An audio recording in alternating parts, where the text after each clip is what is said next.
concerned about, we can add it to the agenda. Now, I took, I guess you might say, the liberty to look at the things that it appeared to me that we had already done and had already looked at. So I had been aware to identify those things with the asterisk items that have been completed. And in the red is the items that we still need to do some work on. So this evening, what we want to do is look at those things in red. And now I don't know if we want to add anything new to this list unless we get to the end and find out that we're not ready to adjourn and then add some new things to the list. But certainly we want to see where we are and what needs to be done so that at the end of another 6 months, we don't look back and say, well, I didn't know those things were not done. So this is the time for review and determine how we're going to go about resolving this issue. So we look, therefore, at item number 2 on the list. And this is one, and I don't mind if, do you all mind if I read this as it's written? Because these notes were transcribed by Ms. Webb. Okay, she says here that Alderwoman Sutherland expressed the need for us to review our policies and procedures to ensure that all of them are correct. She said Mr. Wilkinson was working on updating them, and she wants to make sure that was completed. And if not, that it is resurrected. She also wants to make sure our ordinances are followed, and if any need to be amended, we work on getting them done. So let's look at item number 2. Are there any ordinances, to your knowledge, that need to be reworked, redone, or revisited from the board? Yes, sir. Yes, sir, Mr. Sorry. Okay, Mr. Gerald, you did get my attention. We'll go here, sir. Mayor, Board of Aldermen, we are currently working on that. The new attorney, Mr. Hankins, has requested the policy manual from me. So I told him this morning where it was. So we're currently going through the policy manual to make sure it's congruent with the ordinances that we have. Okay, that sounds good. So, okay, Alderwoman Cooper. Thank you, Mayor. Weren't there some sort of outdated policies we talked about during the budget process? I think like one had to do with playing basketball outside.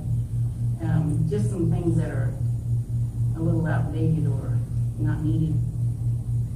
We did have an issue with that in the ordinance. However, there were other things that came up during the budgeting process that didn't allow us to get that looked at that moment.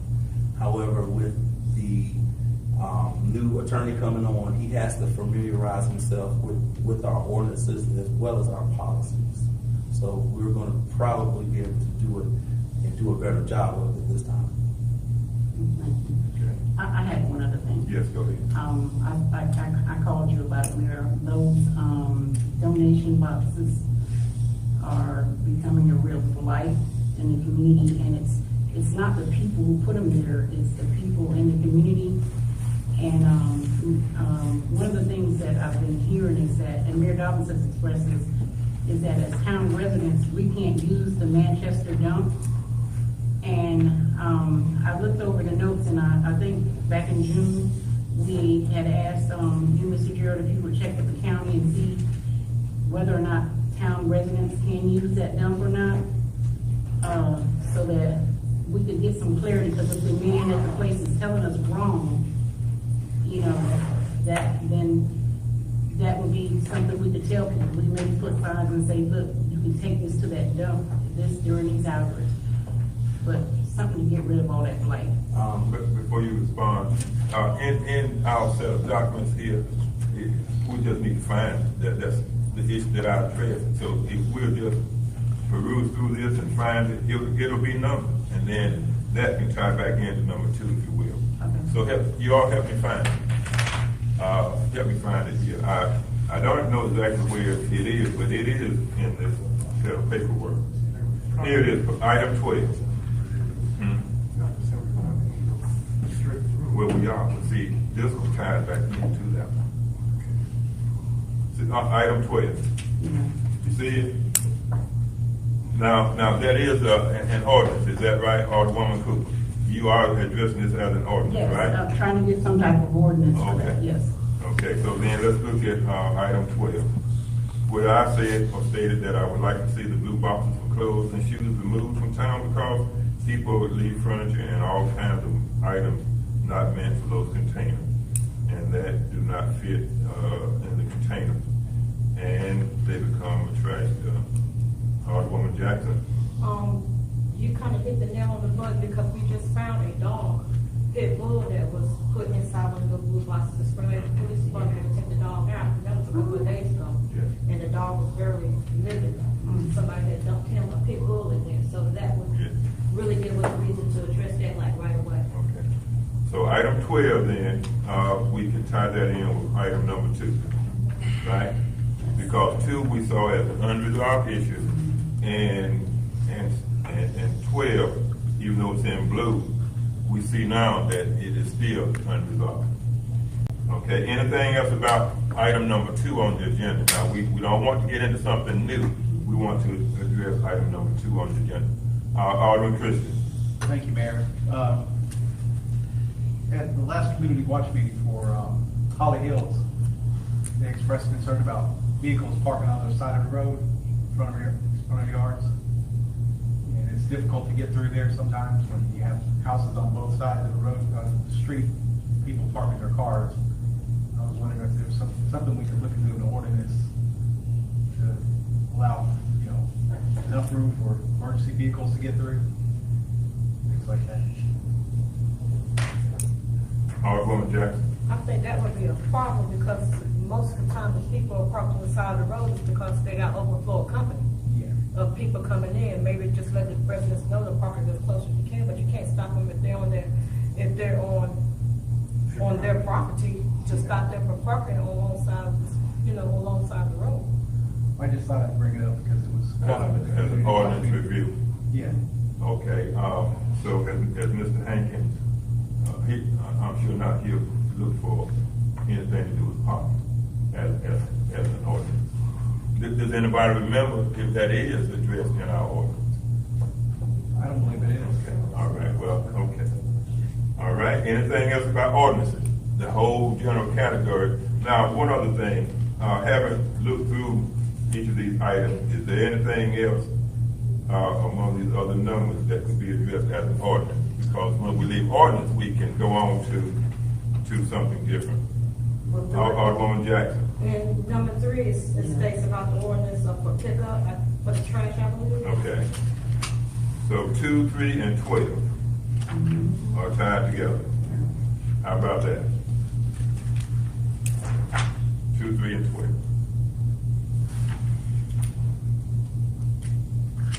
And then we'll come back to further down where it says, I suggested that we review our ordinances and bring back suggested changes. Okay, so 2, 3, and 12 address, well, 2 and 3 do ordinances in general. I think 12 does an ordinance, a specific one, and that's about the accumulation of things in those blue boxes. Okay? Yes, sir. All right, Alderwoman Jackson. I think that we should let the town manager and the attorney go over and then work that. But with the blue boxes, we don't have an ordinance for that. Should that be something that we discuss to make it an ordinance? We need to make it an ordinance. Talk about the boxes where people donate, so, yes. We can make that ordinance. Or eliminate them, that's what you're saying?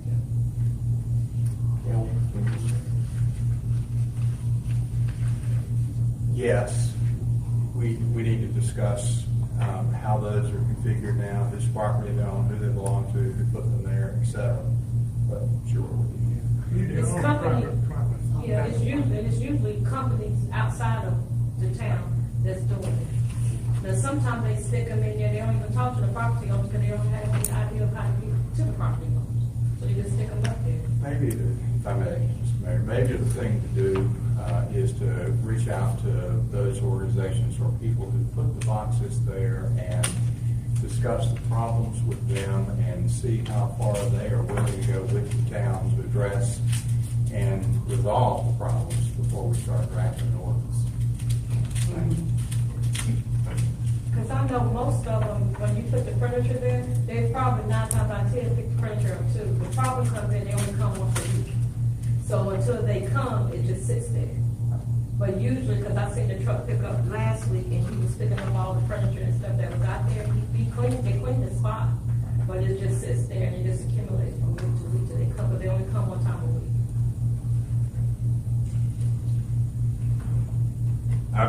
Alderman Cooper. Thank you. I spoke to the guys who were picking up, right after Labor Day, and they were talking about seeing if they could get permission to put cameras up. So they, I don't know if they can or not, but, they are frustrated as well because they have to get rid of all that junk. And it's only supposed to be clothes and books, I believe. Close the shoes. Yeah, because the day I called Mayor Jobbins, there was a couple with a pickup truck and a trailer just unloading. So, yeah, it's bad. Let me, if I may, have some conversation with the town manager, maybe go out and look at a couple of these problematic sites and just see if we can get a handle on it and come up with a way to proceed. And have some dialogues with the individuals. We've crossed this before. Your wife was one of them, and I was an advocate, and we had some move. So it's not just, so it's not just coming up, but to have a dialogue with them and communication. And I think we can probably get this resolved. Since they having a problem themselves, that own it. This can be a problem with other sorts of donation sites like Salvation Army and places where people routinely take things to be donated and they leave them, even though signs say don't do it. They leave items outside, including furniture and large items, in the middle of the night, and then people wait there with trucks ready to take it away. We do have a place here in Spring Lake where people can drop items off. It's right next to the police and fire clothes. And you can actually go in there and probably get your tax write off. Yeah. Rather than have these boxes out there. It just makes it bad.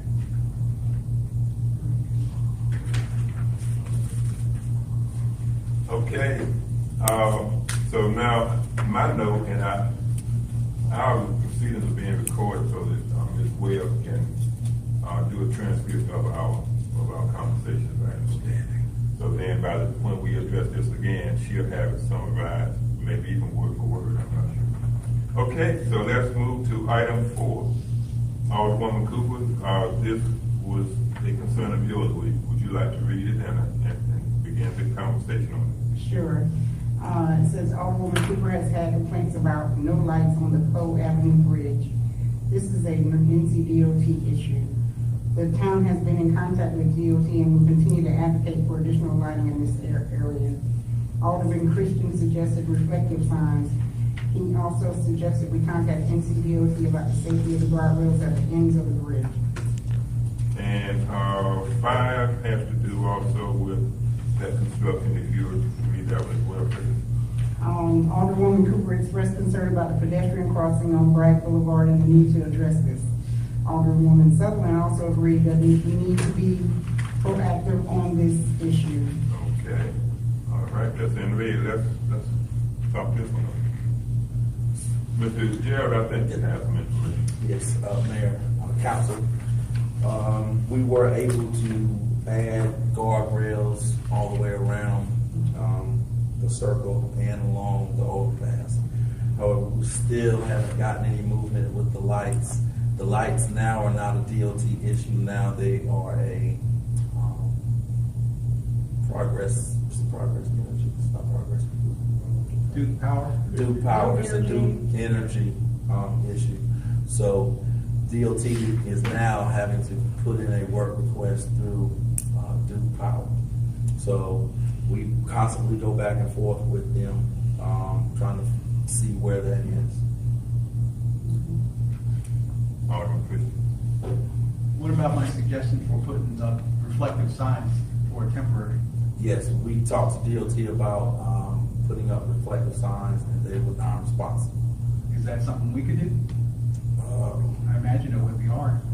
We could do it, but we have to get the right-of-way easement. We have to get the permission to put it in the DOT right-of-way. Okay. And we haven't been able to get that. They're not willing to work with you? It's a surprise. No. Well, on a positive note, we met with Senator Merritt here last week, and he asked us to send him a memo, and he's going to send it to the Cumberland County, what he termed the Cumberland County delegation. Our representative in Raleigh, senators, and the House of Representative delegation. And he's going to bring them together because he is the chairman of the, I think, The chairman of the NCDO. yeah, and he's going to bring them together, because when he was here, he asked, after a particular meeting, he asked what are some things that concern me in the town of Spring Lake, and obviously it was the new road construction. And so feeling our pain, I guess you could say even our anxiety, he asked to send him a memo. He's going together the representatives here at Spring Lake again for the purpose of addressing all of our concerns about Wright Boulevard. That includes the turn that we propose, signage. He particularly brought up the signage, and other things that they relate to Wright Boulevard. Okay, so Alderman Sullivan. Yes, sir, just an update on the pedestrian crossing. Since we've had these minutes, there have been 2 installed, one by Murphy's when they put the sidewalk in, as well if you go up a pedestrian crossing, as well as there by Hallandale Church. Those 2 have been installed since these minutes. We still need more, but they did put 2 on that side. I don't know if I didn't see any new ones on it. Just on 210, 2 new ones have been installed. I don't think anything on Highway 87. And that's what we needed the most. Well, I think we need to measure with. Yeah, because they walk, a lot of people walk that do not have vehicles.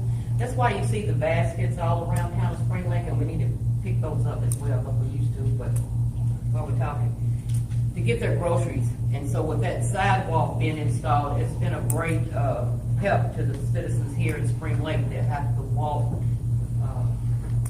So it is helping them as well with the safety, because I had seen some parents trying to cross that area. We had discussed that prior with small children. So it is helping as well. We just need more. Okay.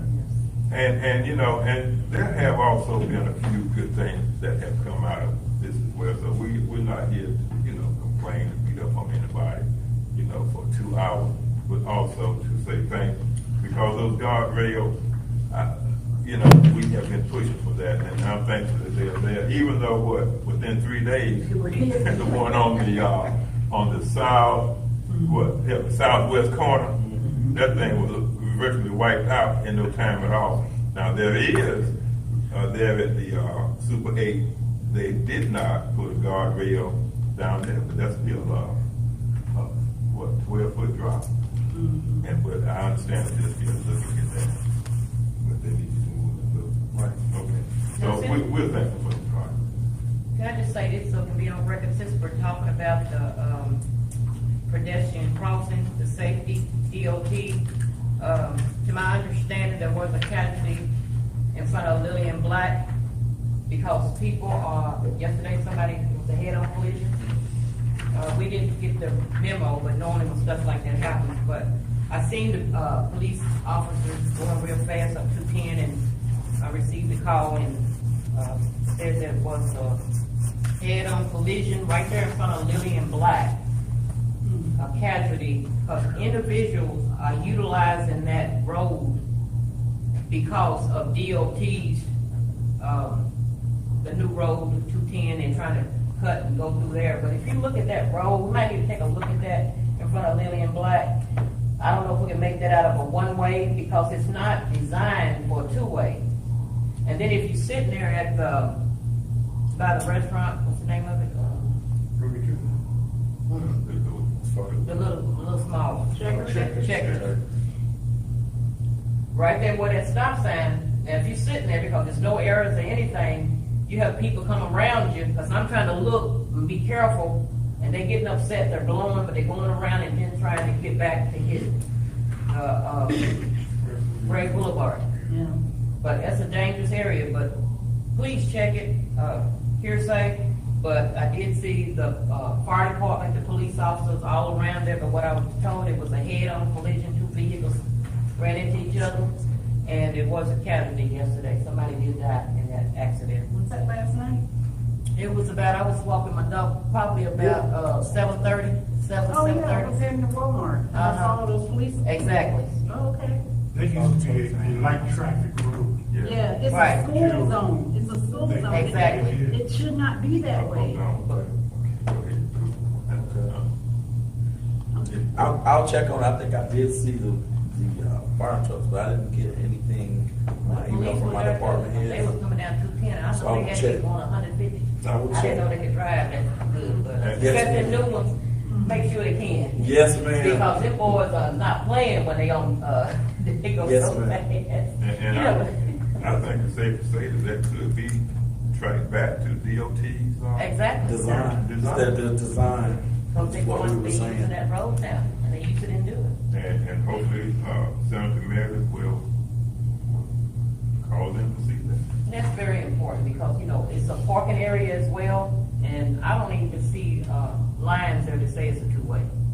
People just make it a two-way. My biggest concern is it's a school zone. Exactly. And I've had teachers tell me that cars fly through there all day. It's a school, it's in front of a school, an elementary school.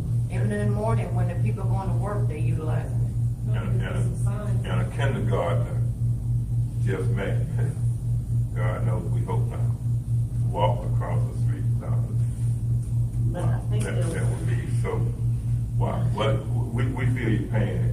As soon as Very Senator Meredith gets here, we would look at that as perhaps being the number one item on the agenda. Exactly. I think the fact that it is a school zone, I think they would put more priority on the safety of children. And the other thing too is the right-hand turn capability on to Spring Avenue, which again, that being a school, allows our emergency vehicles to get there a lot quicker. That's right. So DOT, what they've done, caused us to put this on what we call the front burner. Your burner's still on, I mean, your light's still on. You must be leaning on. Oh, no. Yeah. All right. Look at item number 6. I put an asterisk beside that one. The progress of the town manager search. Can I make this a light moment? Do you see why we started that? Amen. Thank you all for selecting one of the best town managers I think we have had. I know in the 2 years I've been here. All right. Okay. Just throw that out. Item 8. Alderman Christian. I'm sure that this is important to bring up. Well, Is that the same thing? That's complete. I think we have resolved that. Alderman Christian asked for an update on the Over Hills sewer project. He wanted to make sure we are prepared for us to tap into our sewer lines and our wastewater treatment plant. He also inquired about a natural gas hub. So 2 things there. Mr. Gerald, can you? Yes, Mayor and Board of Aldermen, the Overhill Sewer Project, has been completed. They did install sewer lines. It's still the Overhill's, Water District sewer lines. They are ready. They are not charged. The lift stations are in place. From what I understand, the issue is getting what accurate flows are. So whenever Mr. Wellens releases those flows to the county, I'm assuming that's when they'll talk to us about bringing it online. What about hooking into the sewer system? They're already hooked up. They're hooked up. We didn't charge them or anything. Well, they're not sending any flow, so Okay. they're hooked up, but the line is plugged. Okay. So when they get the flow going, houses will be. that's right. They'll have to go and hook all the houses to the line, and then that's it. So we're not charging like Fayetteville, putting a $5,000 lien on somebody's property. No, we don't own it. We don't own that line. That line is Wellens line. Okay. Or the overhead, so we don't own that So line. The only thing we own would be the sewer main that they tap into that we already own. Okay. But there will be, there'll be two level charges. Those homes that are hooked into the sewer line will pay one charge. Those who are still on the septic tank will get another. But all homeowners down there are going to pay one way or the other. Yeah, that's a town ordinance. Sorry, you have to pay an availability fee. Yeah. Okay. Alderwoman, The gas one. Okay, go Gas ahead. hub. The gas. yeah, that The is. gas hub. We're working on that with the base. Oh, We're So working on that is a possibility. yeah, I know, because in the past, the base has been reluctant to let us tap into their natural gas line. Well, can I say something? It's kind of a lot to do with your manager being able to commute or communicate with the base without shutting them off. And like, well, he's got to communicate. Sure. And when they get together and they start working together, you'd be surprised what we can do. I know it's a lot of security concerns with it as well. Well, it's a lot of just working together. Yeah. But like, hopefully it'll get done and we can bring natural gas. I know that's been a big impediment to the larger restaurants wanting to establish themselves here. Isn't there also talk out there that there is going to be some employment, because they're talking about laying a big natural gas line through North Carolina. Yeah, it's gonna come- area. come- I mean, I've just kind of heard it, in passing. It's gonna go through Virginia and Cumberland County, and it's gonna come through us. That's what I've heard, and the employment capabilities are going to be quite wide. That's true. I don't want to say too much about it because it's an economic development issue, but we are working with Garrison Command. Okay. Alderwoman Sutherland, Well, that puts a smile on my face, that we are working. See, this is what, I just want to say this, that's substance. Substance is something, you know what substance is, Mr. Gerald? I talk about it all the time. That'll feel you, that's strong, that it makes a big difference. And sometimes on the outer, people look at the outer instead of looking at the substance. So to say that you're working with the garrison commander and the other things, as well as our mayor communicating and working as a team, there, we will see. And so just to say as a resident and a taxpayer, it puts a smile on my face to know that the town is moving forward in a positive direction. And the only thing I have to say, go back to number 7. Okay, let's go back to number 7. It's just the tree that blocks the view. But I want to say, with the landscaping, I want to applaud those individuals that's been out there cutting the grass, cutting the trees. On Spring Avenue, right before school started over there where those new apartments are, the tree limbs was all the way out there in the street. And the next day after school, once letting Mr. Gerald know, and he had rode around as well, they went and cut those trees down so you could see safety. So I wanted to say that I know it takes a minute when you let stuff get behind, but under the new leadership, hopefully we can continue. And I think you have something that we're going to start utilizing this year that will, next year we won't have this. Right. What is that? We're going to do some pre-emergent spraying. And, Hold on, I don't mean to cut you off. Oh. Don't want to cut you off, right? Yes, sir. Because we were talking about looking at Yes, sir. those things and now, the other thing, provided there's time, we can come back to those issues, right? Do you all agree with that? Yeah, sure. Okay. Okay, so, well, the tree blocked the view. Now, Has that one been cut? Right there by Ruby Tuesdays, when you, by the bridge, Pole Avenue Bridge, is that one tree right there? I have to check, because we cut something over there. The tree, it's We been cut cut back, back. but we didn't cut it down. Right, I cut think back. We just want to cut back. Yeah, I thought so we you wanted to see. cut it down. Okay, well, it's on private property. Right, no, just cut back so you can see, because the limbs was down, and that was from my citizens, but I witnessed it as well. So that's it, thank you. So we finished with, item 8. Okay, item 11. The board members, I think we all would like to, have a public safety forum similar to the one that was done for the water department. We had a public safety forum, I believe, when DOT came in to talk about trying to basically push their wheel down Odell Road. I'd like to thank the board for getting the citizens out to show that that was not something we wanted to do. And we also brought up the fact that it was not safe. You cannot safely cross the roads here. You cannot safely go across that bridge. At that time, I don't think we had up guardrails. We still don't have lights, so it's a work in progress. And also, Mr. Hankins, the attorney, is also a lobbyist. So we got to get a 2-for-1 on that one. So not only will Meredith be working on it, but the town attorney will be lobbying the state. So I plan to go full bore until we make this road safe for the citizens. I will have to dust off my lobbying costume. All right, thank you. Great. Okay, we'll over on some more pages here, flip over about 3 pages. Now, let me ask this, because I guess in all fairness, any of the intervening pages from item 13 through item 23, haven't read over these or haven't read these. Is there anything that any of you want to highlight? And I know we would look at the red items first, but and that's fine. But, and if we can also come back to them once we finish up with the red items. Let's do that.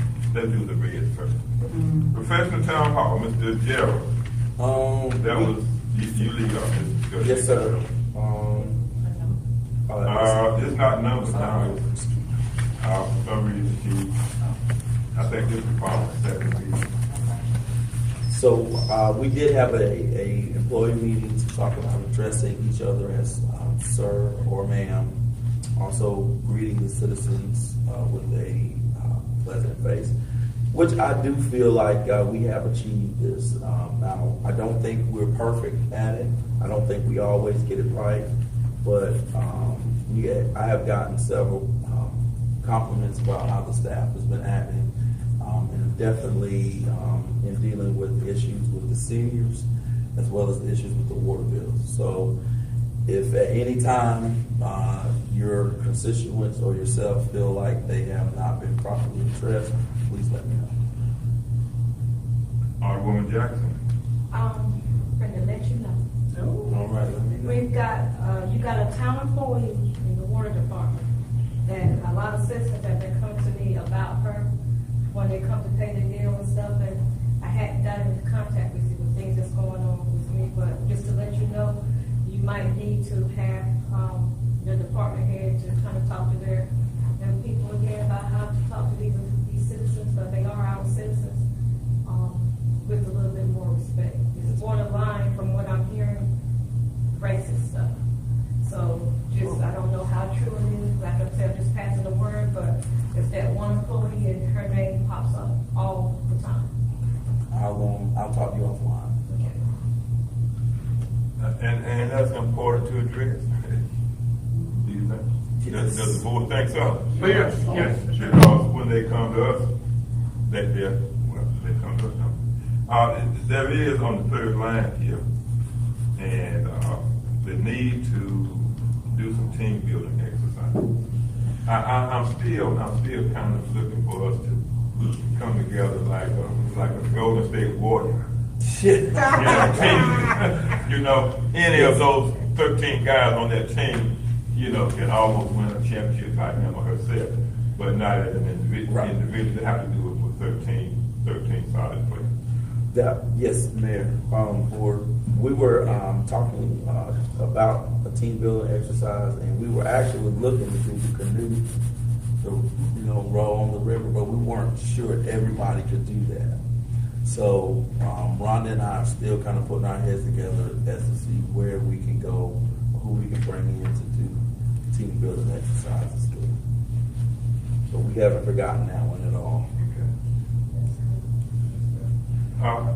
We did put out the design for the canoeing or kayaking on the river. This is not a vote, but a show of hands of those who want to ride a raft down the little river. Okay.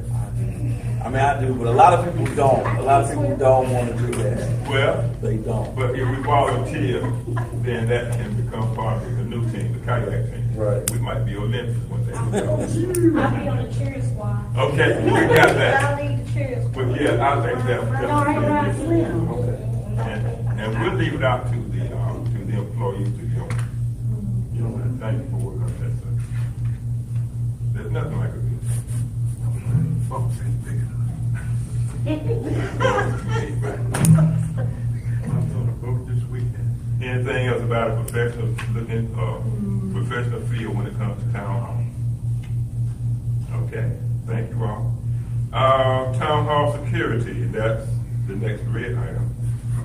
Mayor, Board, we have, started locking back the doors. We reprogrammed those doors to lock back. We also added a door on Ms. Smith's office that locks up that way. We have, I don't know if I should say this, but we now escort the funds from here to the bank via the police officer, Mr. Spellman, who's a large man. He's larger than me. So I feel like it's pretty safe. Now, the camera system, we were going to do it until we saw the price. The price is like $67,000 to put the camera. So we can do that, but it's something that might be a CIP issue. And then additionally, we're also looking at trying to build a new town hall. So I don't know if you want to put the $67,000 into this building, but we'll find out more about the ability of building a new town hall in January, because we'll know how the taxes are coming in and the water and sewer revenues are by that time. Okay, in this order, Alderwoman Jackson, Mayor Pro Tem O'Gara, and then Alderman Christian. How about that? Sure. Okay, that's the way you run. Okay. I want to see, I've had some of the town employees approach me about their safety. What's coming in the building, especially with some of our citizens cutting up and acting up. And I agree with them. And I used a thing with the school system the other day when I was in my daughter's high school, because they locked up the office. You have to be buzzed into the office. So I asked the lady that when you go to research the school shootings, the kids don't come through the office. What about that main door that the kids come through? She said, well, there's no security there, but the door is locked after the kids come in. So I said, as you go deeper into the research of the school shooting, the kids are the one bringing in the guns. So it makes no sense to lock up the school office and not secure the students, if with metal detectors or whatever. Same thing here.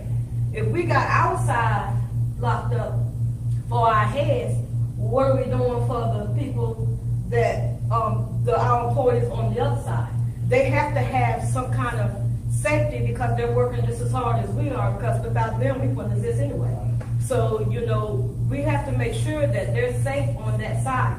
Now, I agree with you with us trying to build a new town hall that cost effective to put the cameras here, but maybe we can utilize what we already got. We got a police department that's connected to the building. Maybe their police officers can walk the hallways a little bit more, or be seeing something, utilize what we have to make sure our employees are feeling safe. Because if we lose our employees because of safety, then we have to train, we have to do this, we have to do that. That's more money.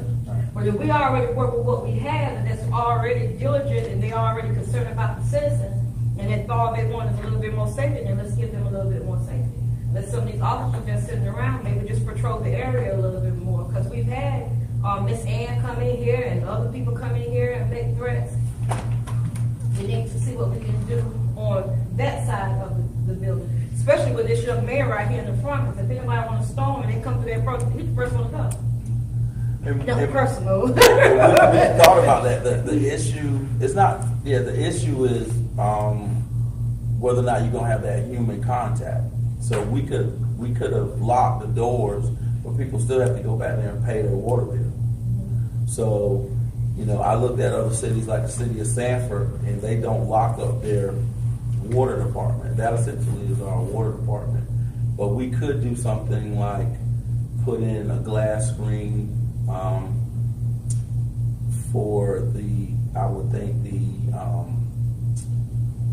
the clerk, the inspections clerk, but it's still an issue of people going back to the water department. So that probably is a good idea to have a police officer there, because that's going to be the same problem in the new town hall, because this is still a small town, so people still come to the water department to pay their bills. Yeah, you should look confused. This is what I'm saying. Like, if you lock that place up, you have to buzz in everybody to come in and go pay them. And maybe because you're military and still here, but you have to buzz in everybody to go through to pay their water bill. Are you asking me? I'm just saying that's what would have to happen. That's why generally when you go to those other towns, that section is open. So the only other way to do it and leave it that way would be to take your suggestion and put an officer there. I just never really thought about that, but yeah. Buzz everybody coming in, because if you don't check them when they come in, Well, that's what I'm saying. So there's no need to put a door and buzz them in. And like I said, we can add some plexiglass, I guess, for the people who are taking the water payment, and maybe the clerk, the inspection clerk over there. But you're kind of limited because you got to have some form of human interaction.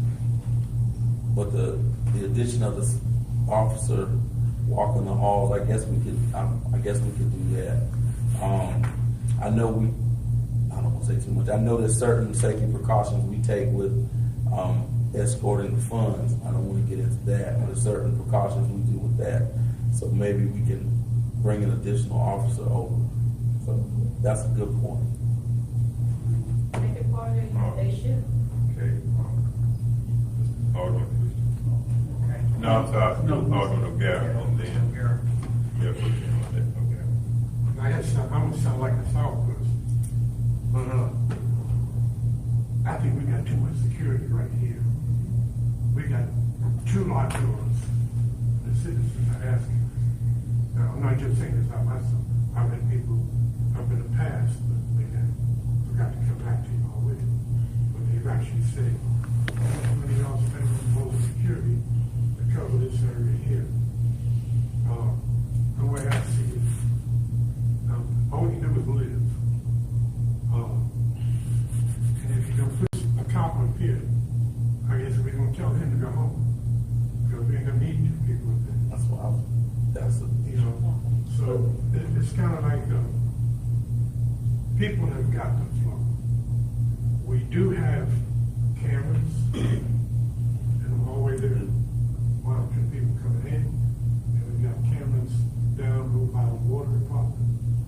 But I don't know if we actually have somebody in the police department, the clerk that's always monitoring those cameras. You understand what I'm saying? And then we're not always going to have people, police officers, here. in this building. The lieutenants can be called out all the time, and round up, probably out the road doing something. So, in reality, we're just going to have to live. I'm going to see what we can get out of this. And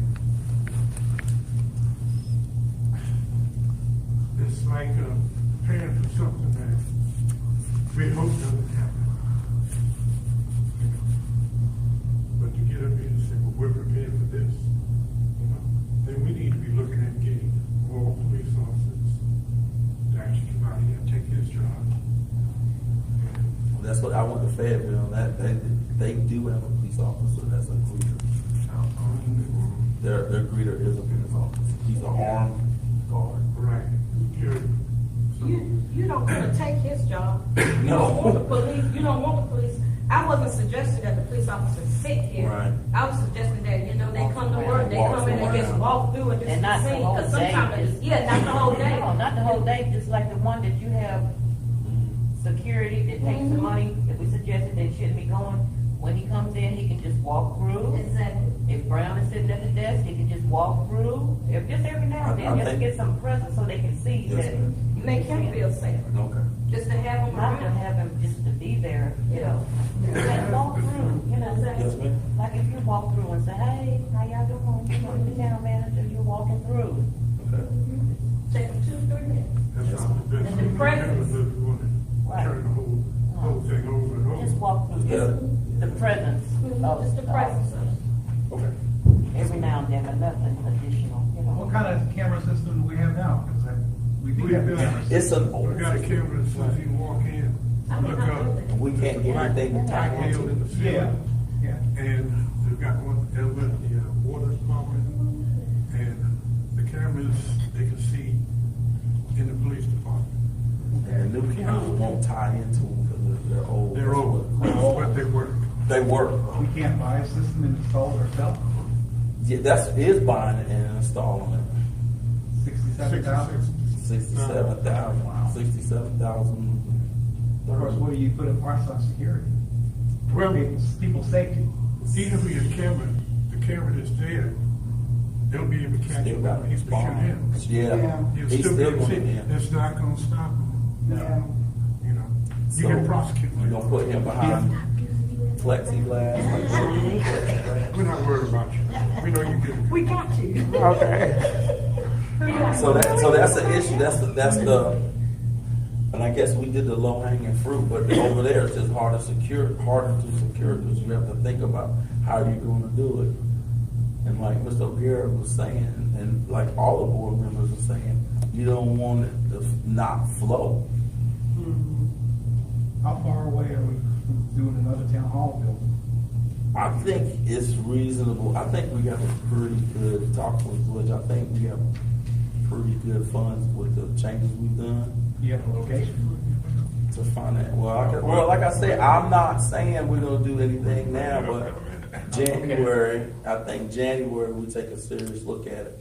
We really start crunching the numbers down in January, because it's things I want to do for the The property tax, we have property taxes coming in, I noticed it's two Right. parts of the year, and I know in January, Butch can give us a number, we get a big one that comes in That's right. at that time as well. That's exactly what we're waiting on. Right. So that's how we're gonna make the decision. Anything else about town hall security? Okay, the next page, Spring Lake Transit, transfer site security. I see my name mentioned here. I have not had a chance to speak with Mayor Coburn or the fast bus system about any changes that would help enhance it. Anyone else? I don't think you really want to try to,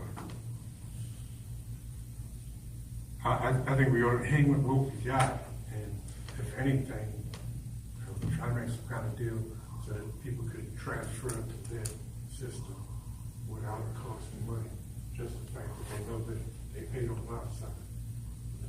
But, I'm not quite sure what we charge is the same as what they charge, you know. But I think you're gonna run a brick wall out. I think I'm charging for $1. It's $1. One It's of $1. And then I think you can ride for $7. Okay. Alderman Cooper. Thank you. I did have a conversation, with Mayor Colvin and asked him, would they be open to some type of negotiation to allow our people to, ride the pass system, either free or with some type of pass. And, I can't remember when we talked about it, but he said he was open to conversation. So anything we can do to help the citizens, you know, make it easier, because we have gaps in our service as well. So we might need help with that, but they are open to conversation. And just going through our numbers, that, we subsidize that bus. $1,000 a year plus. And 15,000? yes, and to do anything other than to maintain what we have or what we're doing right now is not cost effective. But I'll do whatever the board tells me to do, but it's almost like, I don't know what deal we could get with Mayor Colvin that won't make it cost more than $115. Cause it's just a service that we offer, and I don't know how the new board members feel, but the old board members, we wanted to offer a service for our citizens that do not have vehicles. That's why we continue to take a loss on it. It's not a money making, we're just offering a service for individuals that just cannot afford it, but they're utilizing it to go to work, and it is gaps in it. We couldn't make it perfect, because it's just something the taxpayer that pays their taxes, we're giving back to the citizens. So we've went over it, I think, Ms. O'Gara, we've changed it several different times, and I don't think that, people who utilize it understand that it's just a service that we're just offering to our citizens, and we've tried to change it different times and critique it to make it, feasible for individuals who ride it. And I don't know what the number is now. Lynn can probably tell us how many people ride it. We used to keep up with that. Yeah, I sent in the rider report was, I meant to send it with your manager's report last week, but I sent it separate. So it'll be in the second, if you check your, was it with it? Okay. It was with it. I mean, So we report on that monthly. We give you the list of your monthly riders. We were in a negative. Mhm. We were In the negative for what? Um, People ride it? No, we're negative how much money we owe. That's normal. Oh, That's normal. Yeah, that's normal. normal. I'm talking I about- can't remember. I have to go back Yeah, and we're I don't want always to in the say a negative, number. but it's not a money Yeah, maker. it doesn't make any money. Can we look at People some, that's maybe actually get someone in the paying for county? this are homeowners. Yes. Exactly. And the people that are using it, majority of them are renting. Or they're renters. Right. Most of them. And, we're doing what we can to just keep them in a position where they can get to their jobs. That's right. Once upon a time, social service used to be out here, they can't do social service out here anymore. So now we got it so that they can get the social service. I do remember that. But they do the food stamps. And there is a gap in the system. For us to plug that gap, and we need a lot more. We need a lot more money. Exactly. I mean, we can do it, but it's Well, it's just a service. I wouldn't have to do it. a lot of money. Because if not, because, We've tried, in fact. exactly. And we want to keep the service. It's just a service that we're offering. And I think that there is resources out there as well, with Fayetteville, Cumberland County, where individuals down low income, a bus will come out and pick them up. We did have the name.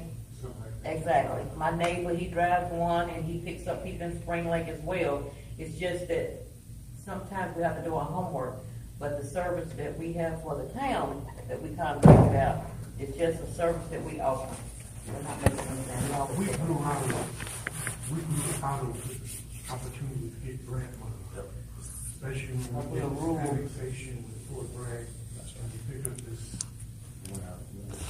people over here, that, we didn't participate, but it took us into another category.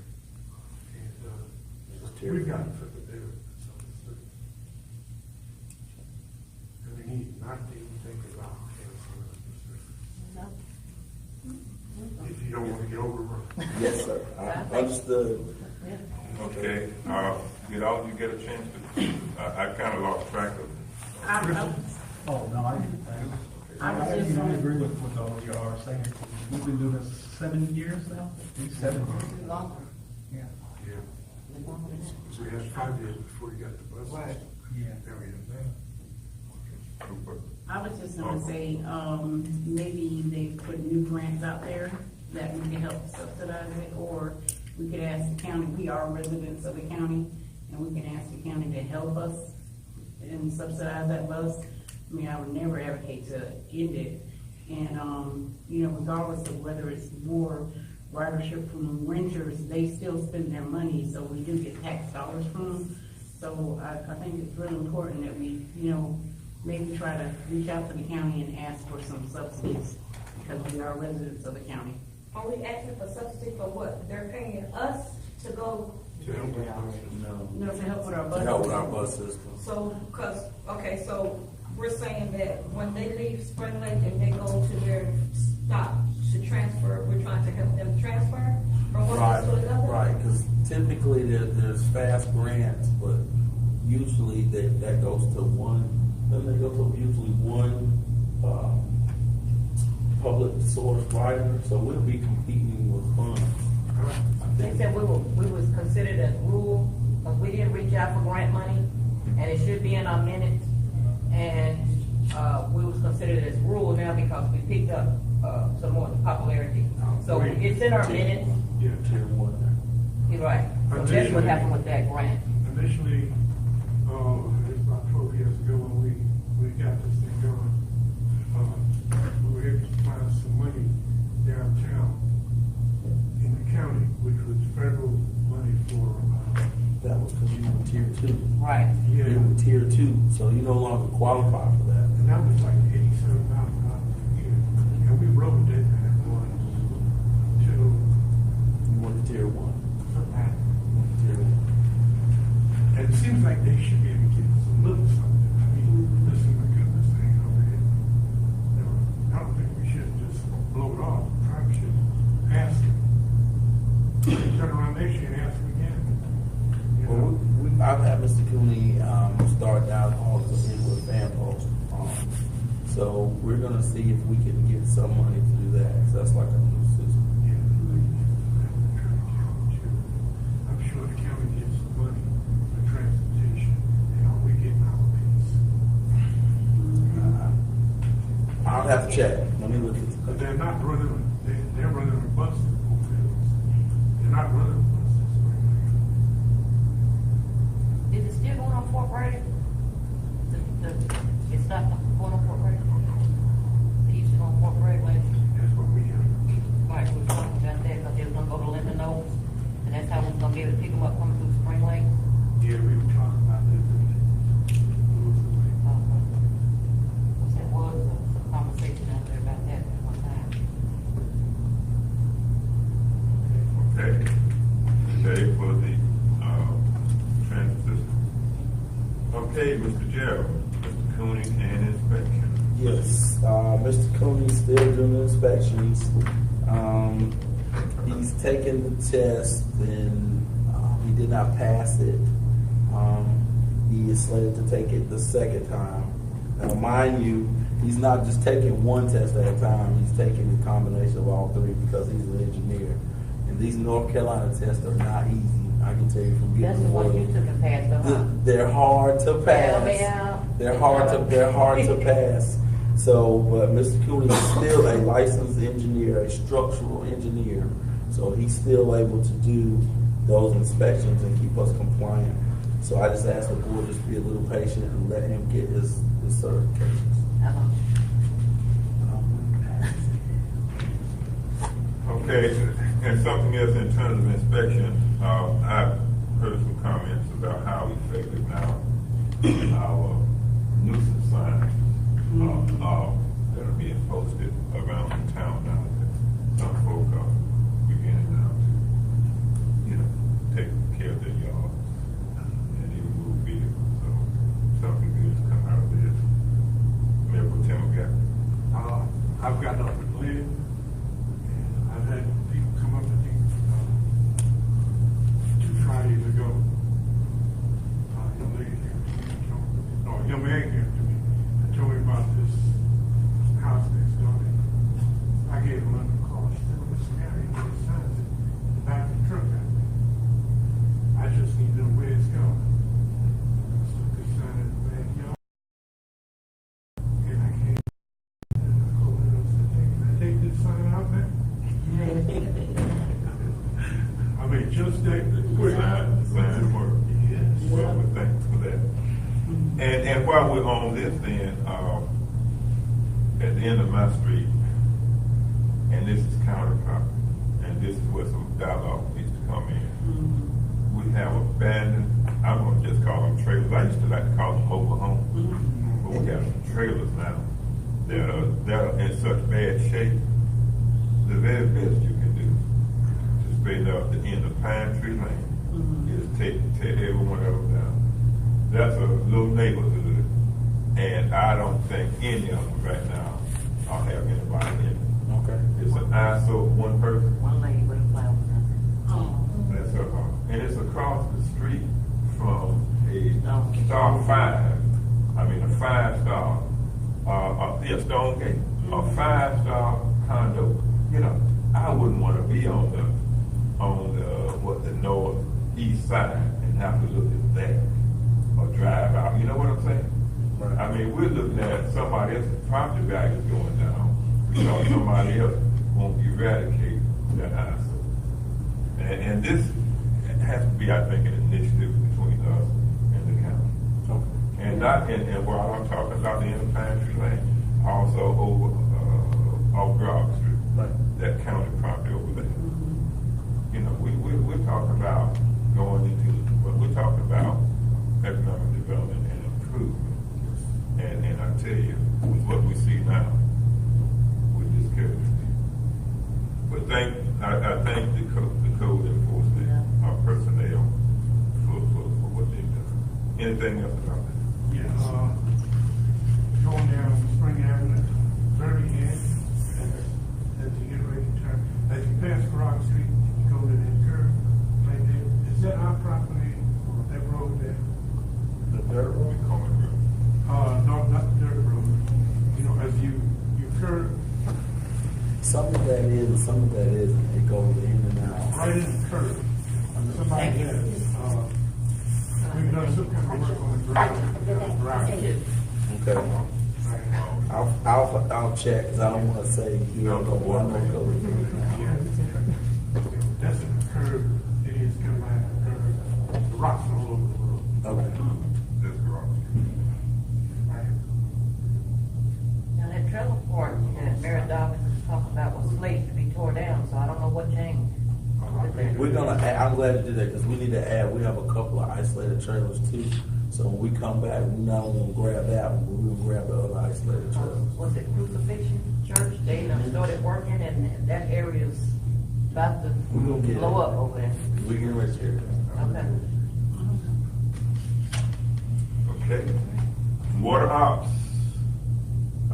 Getting the word out. Mayor Darvin suggested that the board share information they receive from the town to our friends, their friends, on social media to help spread the word. And this came about at the, I guess you would say, the apex of main break, of water break, when it was cold and what have you. And I would trust that we are doing a better job, you know, unless you all say differently, about us getting the word out through our Facebook and Twitter pages and whatever else. Alderman Christian. Yeah, we usually have been in the past getting the word out on Facebook, but Facebook lately just doesn't get it, and I've talked to you about this, Mr. Gerald. Facebook doesn't get updated. There are things on our town website that are not on our Facebook page. And whenever we update the town website, we should update the Facebook page as well. It's like the 9/11 ceremony. It tells us what time it starts, but it doesn't tell where the location of it's gonna be. We all know where it's gonna be, but it doesn't tell the location of it. So little things like that on Facebook should be updated. Whenever we update the town website, we should update Facebook as well. And whenever we have a water main break that might happen in the middle of the afternoon, we should put that on Facebook and the town website as well. And put a progress report. Your water's gonna be out in your neighborhood until 5 o'clock. Crews are there working on it now. Little things like that really go a long way to keep people informed. And at one time, I understand that police officers of the neighborhood in our team used to be very good about giving, you know. It's not on boards, yeah. So when they know, they can go through the neighborhood wherever they see. Yeah, we're talking about communicating. And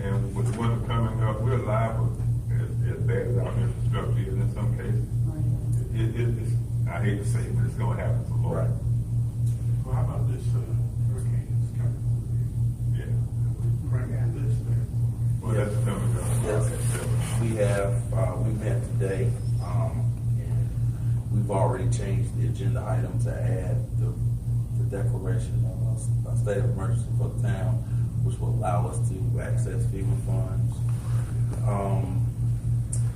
We're working with the county right now, to delineate how and which shelter is going to be open. Right now, we're looking at W.T. Brown and the middle school. I just want to make sure that, you know.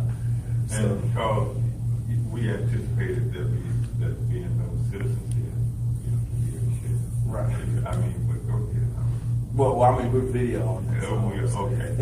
Somebody be trying, you're right, go ahead. sir. Right, so- Sure thing of myself. So though, no, never sure, thank you.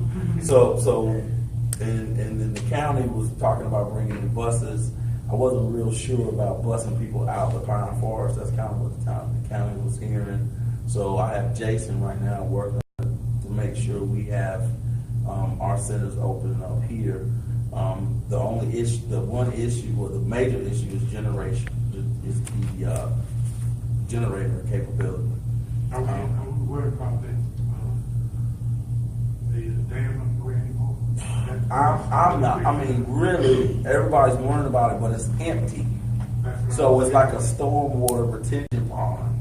So when the water gets in there, it's gonna fill up, and then it'll run out. Now, it's not engineered to run out, you know, run out at a certain speed, but it's gonna fill up, so that's gonna dissipate a lot of the force of the water, and then let it go down through the woods. We don't just break it. Right, if it was full of water, that's a lot of kinetic energy, and then when it breaks, it's gonna break not only with the force of the water that's in the pond, but it's gonna also, have the water coming behind it. If you can look, one of the engineering things that Fort Bragg did that now I look at hindsight, it was good, they drained Young's Pond. So that one, Young's Pond, the one that I thought was Spring Lake Pond, but it was Spring Lake's lake, is right here.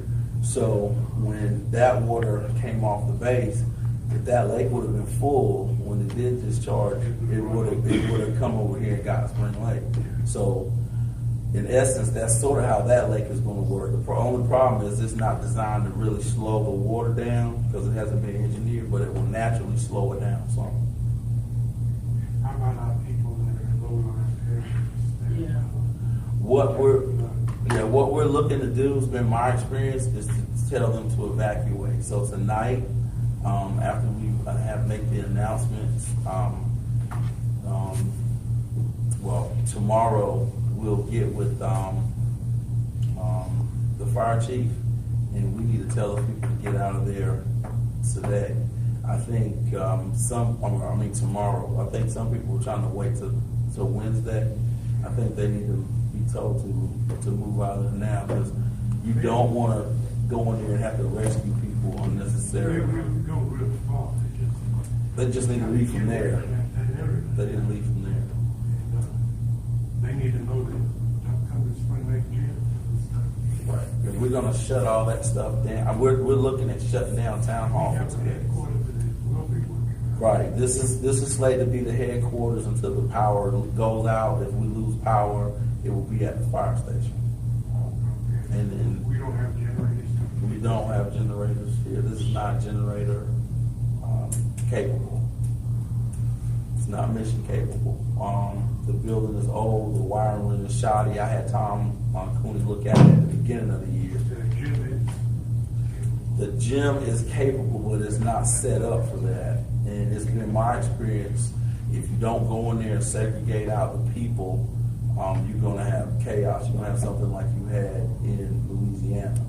So if you don't put the family, you need first, you're gonna have to segregate them, family, single mothers, you know, like that.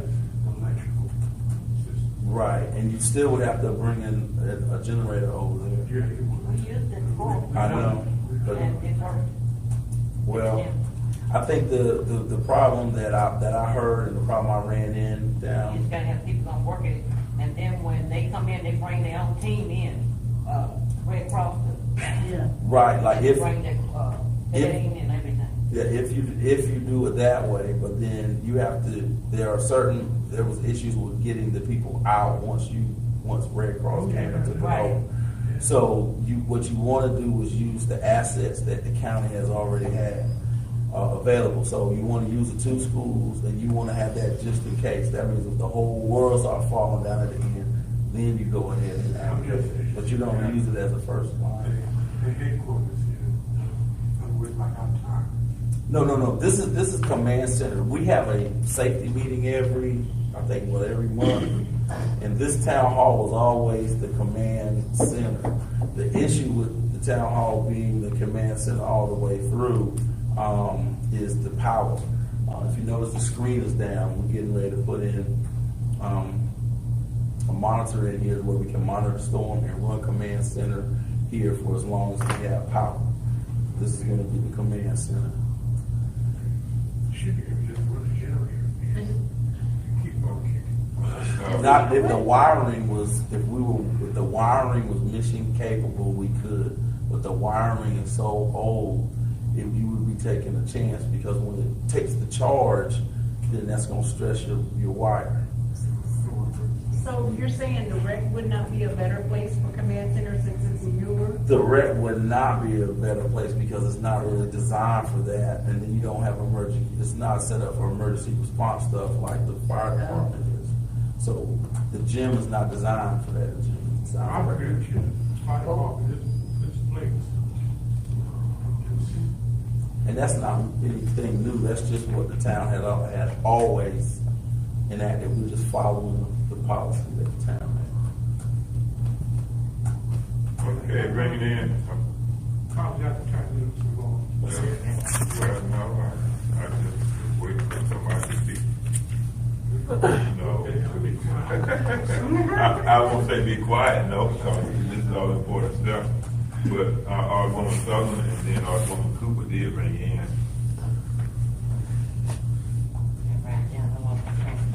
Okay, we'll move on. Okay, you got it. You came back to it. Okay. Oh, Bernard said, let's speak into the mic. He's on the job. That's right. Thank you so much. Okay, Alderwoman. And this was about water. But we jumped over about one of them, exactly. Yeah. Oh, Yes. the Lower Little River and the dam that Hope Mills, I forgot the name of it, that the state, well, wherever it was out there at what is it? Wood Lake. Has all that been completed and fixed when the water broke? The dam is not complete, so you have an empty hole.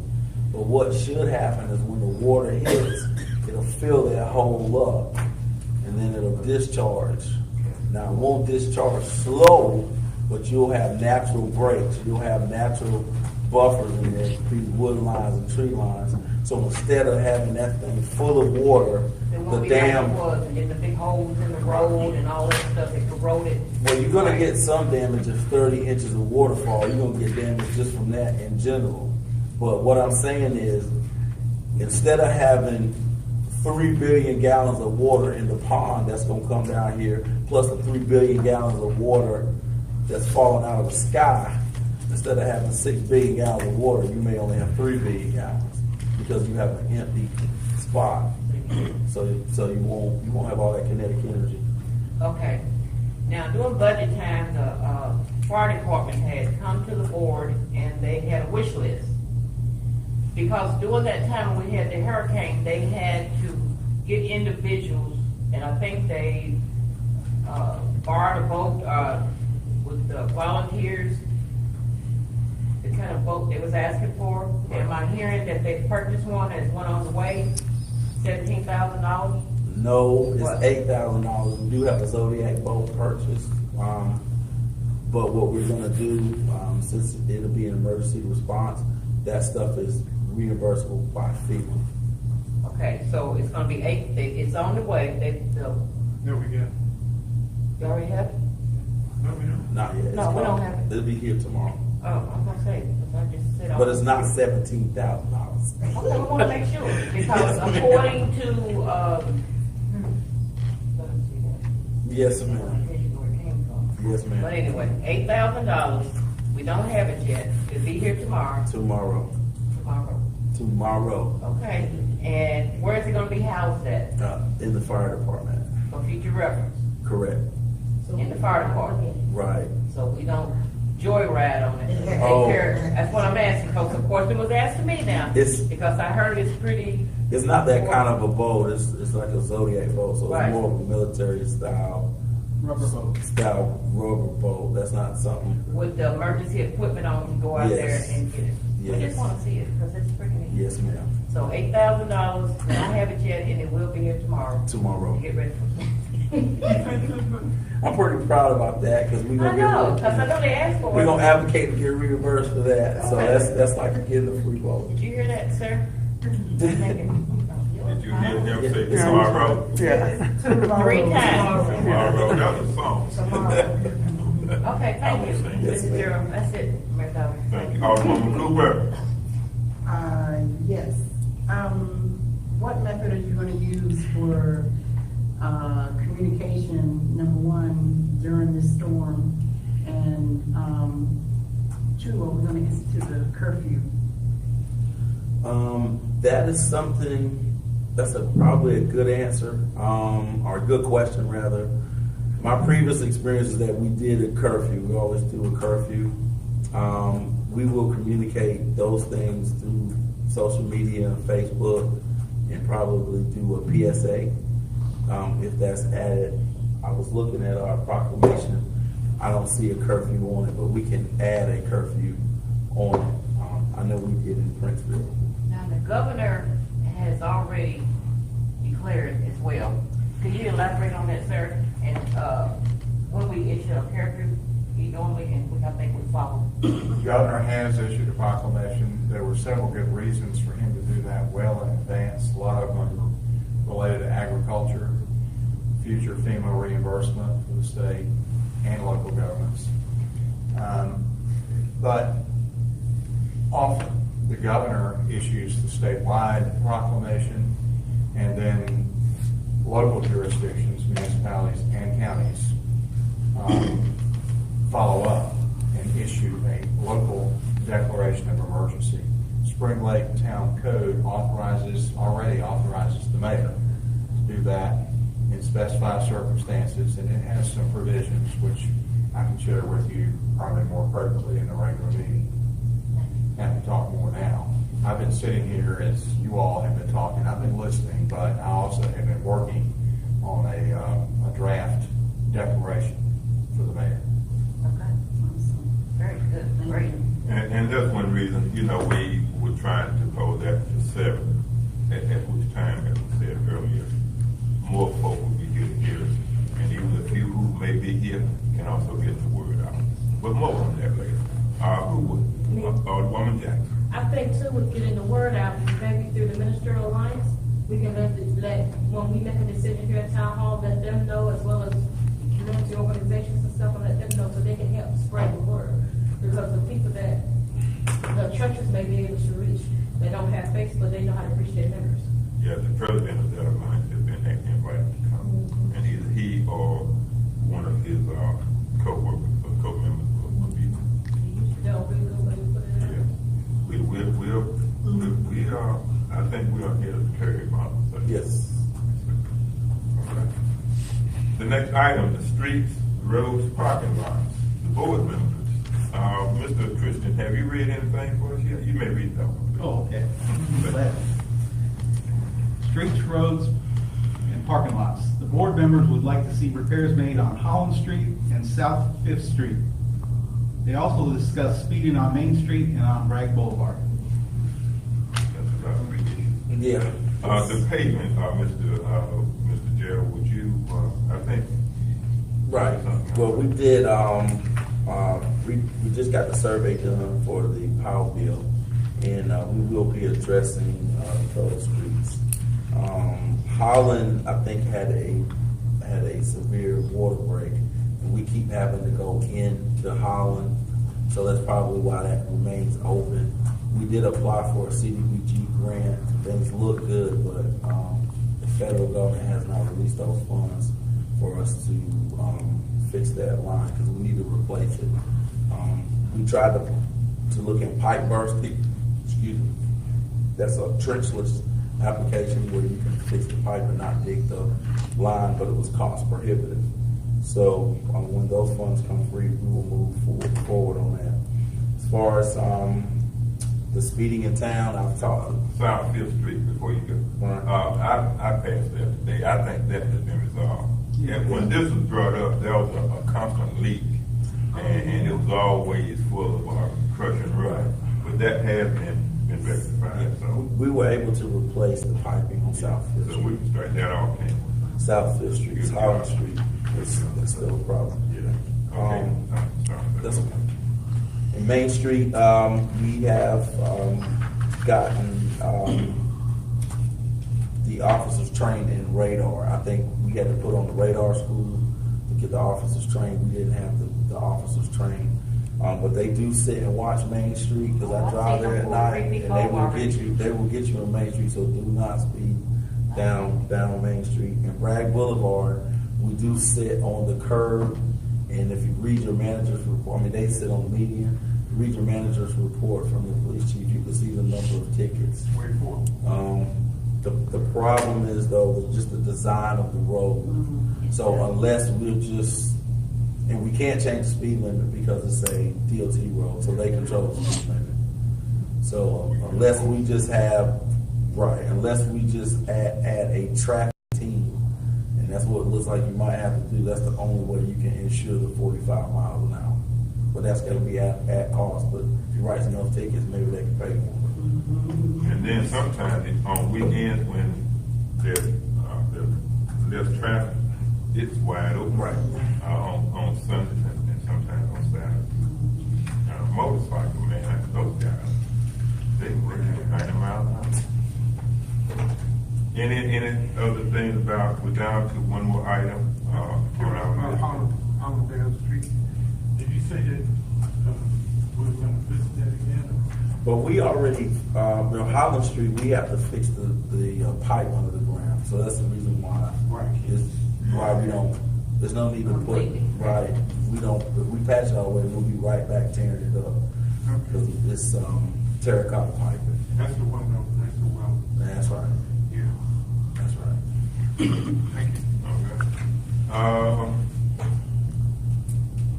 Position, organization of the town department. Alderwoman Jackson, would you like to read that? Yes, sir. All right. The board inquired about the positions in executive band and expressed concern that there is an executive band director supervising an executive band supervisor. Mr. Gerald stated he is department. Which we did pull, the assistant, I think it's like assistant public works director position or whatever. We pulled it from up under, the director's position. And Mr. Cooney is now the town engineer. So how that works is that he'll just take over major projects. So whenever we get our economic development going and we have to put water and sewer stuff, he takes care of that. Any power bill issues, he takes care of that. The splash pad, which it is coming, hopefully we all come on the 24th, he'll take care of things like that, things of that nature. So the project aspect of building the town. Also, like special projects, seeing if we'll burn this building down by putting it on the generator, putting on generator power. That's the type of things he does. So he called the contractor out here to inspect, because the same kind of things he did was I'm talking about on Main Street as well. He was supposed to give us an update on that building at Main Street. I stated it several different times. So my question is, The professional building. the professional building. I think we were in the process of shutting that building down. It's in the report that we're shutting that building Right, down. but he said a report. Yes, But ma'am. he was supposed to come before the board for the citizens. Okay, You know, I could have him do stated that. at one of our last meetings.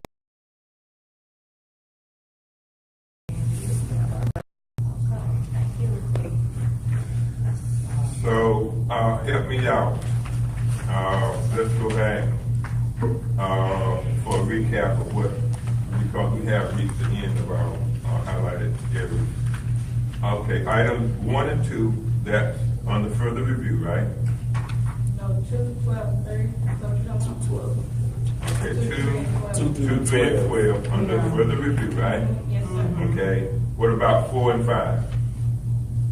Yeah, that is because that's gotta be, do with DOT, and that's probably will until, okay? How about number 8?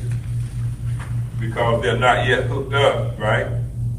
And sewer is flowing through the system, Yeah, they're not actively flowing, but they're Right. hooked up. okay? We've done everything we need to do. Yes, we've done everything we need to do. So can we, go ahead, Yeah, I think we need to close. so we can paint that blue? Okay, all right, done on our sheet, okay? 11, done? Yep. Okay,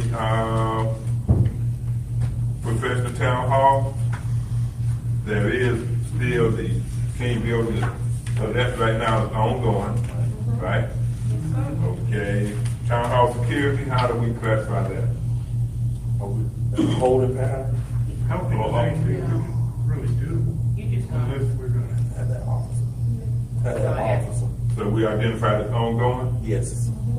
okay? The transit system, I'm going, because what we've asked for. We're gonna run the officer through Right. there and see how that works. Right, and not all day long, because they have other things to do, and we can't afford it. Right. Yes, ma'am. and by ongoing at some, future time, you can come back and again, update us on this because it is ongoing. Yes. And it may never be perfect, but at least we can work on it to assure a greater degree of safety, okay? Question. Yes. We have this young man here right now. I'd like to ask you, how often does the police officers come back to what, by your location on a regular day? Do you mean just to check or? Just passing through, taking care of their business or whatever? Yeah, usually every day. But it's usually when they got something to do, basically. Yeah. They usually every day, but it's a few times a day. Like Brown, he comes about quite often. So So that's pretty much happening. And then when you call them, because they had to come to the water department about a couple weeks ago, 3 weeks ago, and they was like 3 of them up here real quick. Mhm. Thank you. So we still need to do that work. Yeah, we'll monitor. it. Yeah, I think monitor. I think we are monitoring. Okay. Well, so we'll just say it's ongoing. Okay, how about that? Spring Lake Water, Spring Lake Transit System, transfer site, that first item, I'm gonna check into what we. I'll check in and see if they're accounting for. ongoing. Tuning and inspections, I think because of the mobile home park at, in the Pine Tree and the other, areas outside the city limits, this is probably ongoing too, you don't think? Yeah, because it's still gotta get his license. Huh? It's still gotta get his license, Yeah. so it's ongoing. Yeah, ongoing, okay. Water op, well, we all know that come winter time, each of us will get some calls and we'll have to, so that just may be ongoing too. Do y'all think or disagree? We'll get breaks, water. Okay, and the streets, roads, and parking lot, particularly Holland Street, ongoing. Okay. And I think, okay, the reorganization of town departments, That's done, right? done, good job, check that off. So then, it is safe to say now that having reviewed this stuff, I'm sorry, having reviewed these items, that we have made some progress. Yes, sir. Okay, and that's what life is about. That's what we have been elected to do. You know, show that things are being done. That's what I'm talking about. So, There you go. There you it's a go. fly by night, it's solid. All right. Good job, Alderman Jackson. I just have one thing, I don't know if we can bring it up now or later, and that's the discussion of the Boys and Girls Club. Let's do that on another agenda. Okay. Yeah, As agenda. long as we do it, that's fine. Yes. And now, is that going to come under what now? You An said- ordinance? No, That would be the contract, that's the contract, that's the Okay, contract. All right. Now we have about 25 minutes before, yes, ma'am? I just, can we get a clarification on whether or not residents are allowed to take their trash to that, location on Manchester? I personally went over there and I called the county, they said no, Said no. We can't take her? they're not supposed to. Not supposed to, I got a flag. And it all depends on whether he stops you or not. All right. Okay. So if you have a good relationship with them, you'll dump. If you don't have a good relationship with them, you won't dump. 9 times if you pull up there, how you doing, and they'll even help you take it out your Yeah, car. I have done that too. Yeah. Well. Come up there. You have it, he wouldn't let you do it. He wouldn't let me do There it. was- I know some people, he said straight up no. He gave me a hard time. You know you- No, Well, that was before I was even on the board. But now, definitely not as a mayor. Maybe he was one of your former students. He could have been, or maybe we both had a bad attitude then. Or all of the above, right? Okay. I go up with you one time. Now, there are some other things on the agenda, but tonight, according to this meeting, it is to look at the goals to prior meetings, so to bring up anything new would not be in keeping, right, Mr. Hank, would not be in keeping with what, okay, so at some point in time, and we might can do that at a regular board meeting, bring up the other things that we're passionate about. How about if we do that? And maybe not have to try to wait 6 months to get things. Well, let's try to do it like every quarter, like we've asked quarterly reports, normally it's sufficient for everyone else that serves. Okay, So quarterly, and, we do work for the citizens, That's make right. it a priority, because, you know, when I signed on, I was working, but when I signed on, I want to be a servant, it was a priority that I be here to serve the citizens, sir. Okay. So quarterly would be sufficient for me, and sometimes I have to strike it off what I have to do my due diligence here as a servant. And we Quarterly. think, yeah, we can do it, well, Every 3 months, 'cause to in do 6 it months, we quarterly, got out. well, some things may come up, Well, they want to do once a month, but then that's.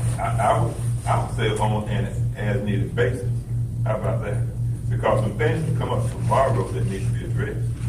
And, you know, some of us are eager enough to want to address it and not wait. Well, it's always, even with the agenda, Yeah. it's always ongoing and as needed. Because with the agenda, if you call a special meeting, we got to drop what it is and come to a special meeting. So if we Even bring if it, it's 2 weeks, we normally have it. okay, so we bring it to a regular meeting and put it on the agenda, then we can address it. And on the agenda, right? Right. Let's do it that way. What? Things Yeah, that that need to works. be addressed by us, if it isn't on the agenda, put it on the agenda and deal with it as we meet, rather than trying, what I'm saying is rather than trying to call special meetings, and I've tried for a long time to get this one done, and you see how long it's taken. I'm saying that I don't want us to have to wait that long. Well, the only thing, and typically when you do the agendas, and I know this week has been different, but typically when you do the agenda, the legal is supposed to see it and make sure, you know, we're not. Yeah, so he saw this one, Yeah. and he and I were talking all day about this particular agenda. So that's the only thing I pause about that, because sometimes, When I was talking about a special meeting, I wasn't talking about you just throw anything on a special Right. meeting. A special meeting is a general statute that board members are required to be at the special meeting, not something that we have to come up in our head. If something should happen like the hurricane, you have to call a special meeting, we have to be at the special meeting. That's what I'm talking about, that type, not just putting anything on, for the workshop purposes, when I said a special meeting. Would you agree with me? And there's some, special meeting requires 48 hours Exactly. public notice. Right. They're actually, and speaking of hurricanes, Right. there's another type of meeting called an emergency meeting. Exactly. If you if the board really needs to get together in the midst of an emergency, if you get here, the law allows an emergency meeting to deal with an imminent situation with 6 hours notice. Emergency, 6 hours. Thank you. So then, in essence, then, if there there's an issue that can't wait, for example, I can't think of one right now, that can't wait for a quarter. If it's on the agenda, when you get the agenda, it doesn't have to be added. Let me give you an example. This is probably my idea. Suppose we want to do can I talk about it? Suppose we want to do a color run. And we need to iron it out. Can we put it on the agenda every time so that that's part of the agenda, a color run? For a regular meeting? Yes, sir. Sure. Okay. Yes, sir, Mayor, you all can put any item of public business ahead of time on the agenda or a regular meeting for discussion. And that's the best way to do it. Okay, and that's what I was doing. Yeah. But what are you saying, any additions or deletions? Right. That's what you would do. Here's the thinking of the you're better educated. Yes. The way the General Assembly has always viewed this is if your citizens have standing notice of when you're going to meet, and the statutes have said, whether they know this or not, the statutes have said that in a regular meeting, the board is entitled to and has authority to discuss anything within the scope of operations of the municipality. The public has standing notice that maybe they ought to pay attention, that they really care. That's the idea of a regular meeting. And the reason you have to be much more clear and specific about a special meeting is the public hasn't had prior notice of that. So the notice of a special meeting with the mayor or two members of the board call a special meeting. The notice needs to specify what you're going to discuss. That's pretty much it. That's right. And you all have been doing it. And two members of the board should still special meeting a 48-hour notice. 48 hours. And so I cannot just come up, call a special meeting, two members, without letting the citizen know that's not violated. That's right. 48 hours. That's in the meeting right. slot. That's right. Thank you. Is there a motion to adjourn? Alderwoman Jackson, I make a motion that we adjourn this meeting. Alderwoman Cooper. I second that motion. It has been moved and seconded to adjourn. You heard the motion, be ready for the question. Question. All in favor, sign of aye. Aye. Any opposed, sign of nay. We ask that you please stand with us for the petition to be followed by the pledge of allegiance by Mayor Pro Tem Obiato. Lord, we thank you for allowing us to come here today and take care of the business of the town of Spring Lake. And I'd ask that you look out for our first responders, our troops overseas, and our residents and citizens here in the town of Spring Lake. And also, if you could say a special prayer for the victims of 9/11 and helping us through that terrible day. In your name I pray, amen. Pledge allegiance to the flag of the United States of America and to the republic for which it stands, one nation, under God, indivisible, with liberty and justice for all. Thank you.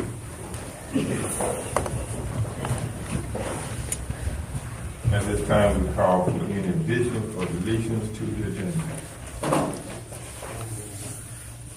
Okay, Mr. Gerald.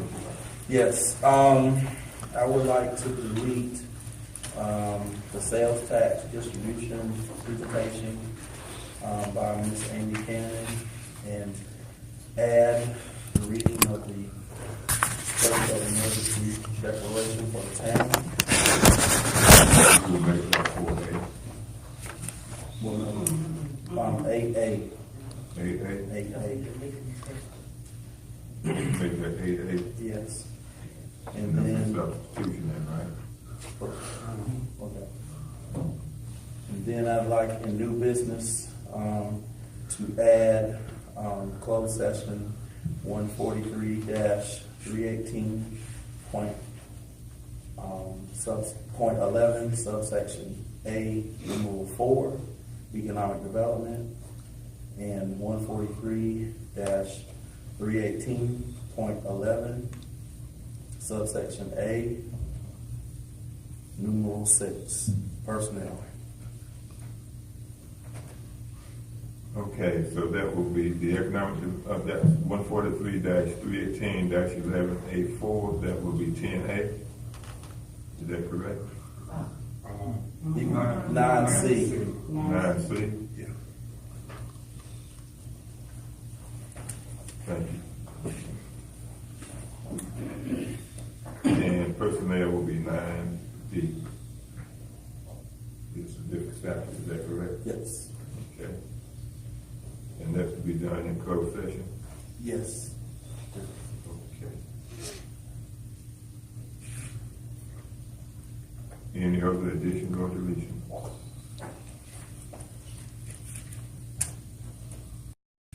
Mr. General Gary. I'd like to make a motion that we approve the agenda with changes. Alderwoman Jackson. I second that motion. It has been moved and seconded that we approve the agenda with the specified correction. You've heard the motion, you ready for the question? Question. All in favor, sign by. Aye. Any opposed, sign nay. All right. We're down to 6, the approval of consent items.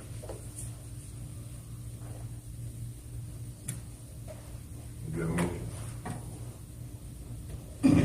Mayor Pro Tem O'Gara. I'd like to make a motion that we approve consent items minutes of August 27, 2018, regular meeting. With all due respect, sir, we've been asked to speak up, please. Am I right, Bernard? Yes. Thank you. Excuse me, Bernard. A motion, minutes of August 27, regular meeting. Alderwoman Jackson.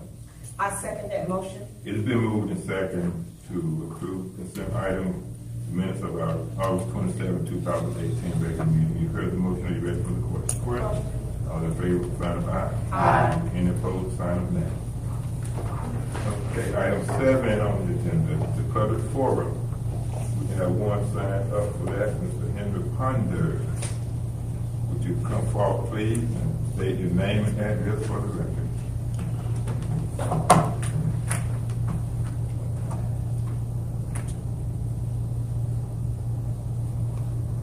Good evening, Mayor Dobbins. Yes, Ward sir. of Alderman. It's a pleasure to be here today, and thank you for the opportunity to speak. As I addressed last time, my name is Henry Pond. I live at 1620 Mack Street, and I've been a resident of Powell Spring Lake for over 25 years. I am currently serving on the Recreation Committee. I would like to thank Mr. O'Gara for his consideration because I exceeded my time limit 3 minutes the last time before he lowered the gavel on me. Thank you so much, sir. I was given some recommendations and suggestions to the comments that were made at Board of Alderman special meeting on December 12, 2017. I left off with the comments about the Senior Citizen Center, where seniors like myself should be charged a membership fee to use the facility and get a 10% discount. Or we can use the Senior Citizen Center that has equipment, exercise equipment, at no cost. But there should be more equipment in the Senior Citizen Centers to meet the needs of the citizens. Second, I wanted to suggest that we evaluate the use of the areas in the Senior Citizen Center to ensure efficient use of the available space. For instance, the computer equipment room can be changed and move the exercise equipment in there and move the exercise equipment to that location. It is very cramped where they got the exercise equipment in there now. If I understand that the computer room is not really being utilized. Second one, I was going to suggest that we move the pottery molds and the fireman kill from the recreation center to the Senior Citizen Center. There's enough space to accommodate it, and there's very few people using the room as it is. The room is adjacent to the computer room. It's currently located and used for storage next to the computer room. Why not provide weights for those citizens that are into bodybuilding? That would increase membership and generate revenue. I mentioned the splash pad the last time. It's in the works, but I haven't seen any work to begin on it. I know it's still in the works on that. My question was, why not have a skate park to generate revenue and a swimming pool? And I said it would give the kids an opportunity to have something to do after school. or when they're out of school. They wouldn't have to go to other locations or pay a fee to use the pool anywhere else. It would generate revenues for the center, and those funds would stay in Spring Lake. Last but not least, membership fees to the Recreation Center has changed several times since it opened in 2006. If I recall correctly, for me, it started at $25 annually, and then it jumped to $40, and then back to $25. But now it's free for me because I'm a senior citizen. But I have an option to use the center out at Fort Bragg at no cost to me, but I choose to support the Spring Lake Recreation Center. Make the center a true state-of-the-art facility and increase the membership. I'm going to give you a quote from the movie Field of Dreams. When the lead character heard the voice when walking through a cornfield, which said, "If you build it, he will come." Well, let me say this to you. If you improve the recreation center and make it state-of-the-art as stated in your town website, they will pay and use membership fees will increase. Allow the recreation center to generate revenue for the recreation center budget. To the Board of Aldermen, after you were elected, you took an oath when you were sworn in. The part that sticks out to me, in my mind, is if the members of this board are held directly responsible and accountable to the electorate, to the community, to ensure that the town responds to public need and address those needs in the most efficient and possible manner. There is nothing in the oath that says carrying out your personal or religious agenda when it comes to the need of the town. Your integrity in carrying out the duties of the alderman is a must. Thank you, and may God continue to bless you in the town of Spring Lake. Thank you, Mr. Ponder. Thank you.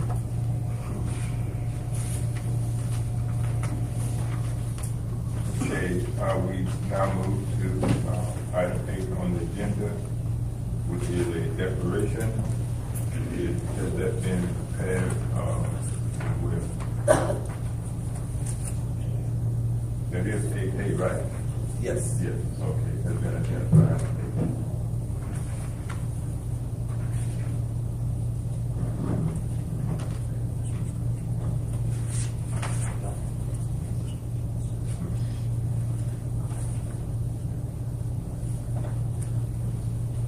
Declaration of a state of emergency for the town of Spring Lake, North Carolina. Whereas long-range forecasts indicate a high probability that Hurricane Florence will strike North Carolina as a powerful and destructive hurricane with significant potential for danger to residents of Spring Lake and property. And whereas, as a result of the above described emergency, I have determined that there is an imminent threat of or existing conditions have caused or will cause widespread or severe damage, injury, or loss of life or property, and public safety authorities will be unable to maintain public order or afford adequate protection for lives or property. And whereas declaring a state of emergency and imposing the restrictions and prohibitions ordered herein is necessary to maintain order and protect public health, safety, and welfare, and to secure property. Now, therefore, pursuant to the authority vested in me as the mayor of Spring Lake, under Article 1A of Chapter 166A of the North Carolina General Statutes and Chapter 14 of the Town of Spring Lake Code of Ordinances, Section 1, a state of emergency is hereby declared within the town of Spring Lake, as more particularly described in Section 2. Section 2, the emergency area covered by the state of emergency shall be all areas within the jurisdiction of the town of Spring Lake.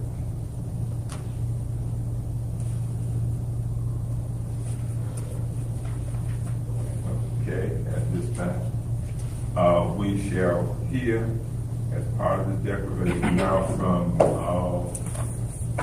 our fire chief, who has updated information and been coordinated with Cumberland County. Is that correct, sir? That is correct. Yes. We have been on, good morning, everybody. Good afternoon, give me whatever it is. Been here too long. We've been in contact. Last night we had a conference call with everybody, talking about some of the needs we would need in our area. I just got an email back, I was talking to you earlier.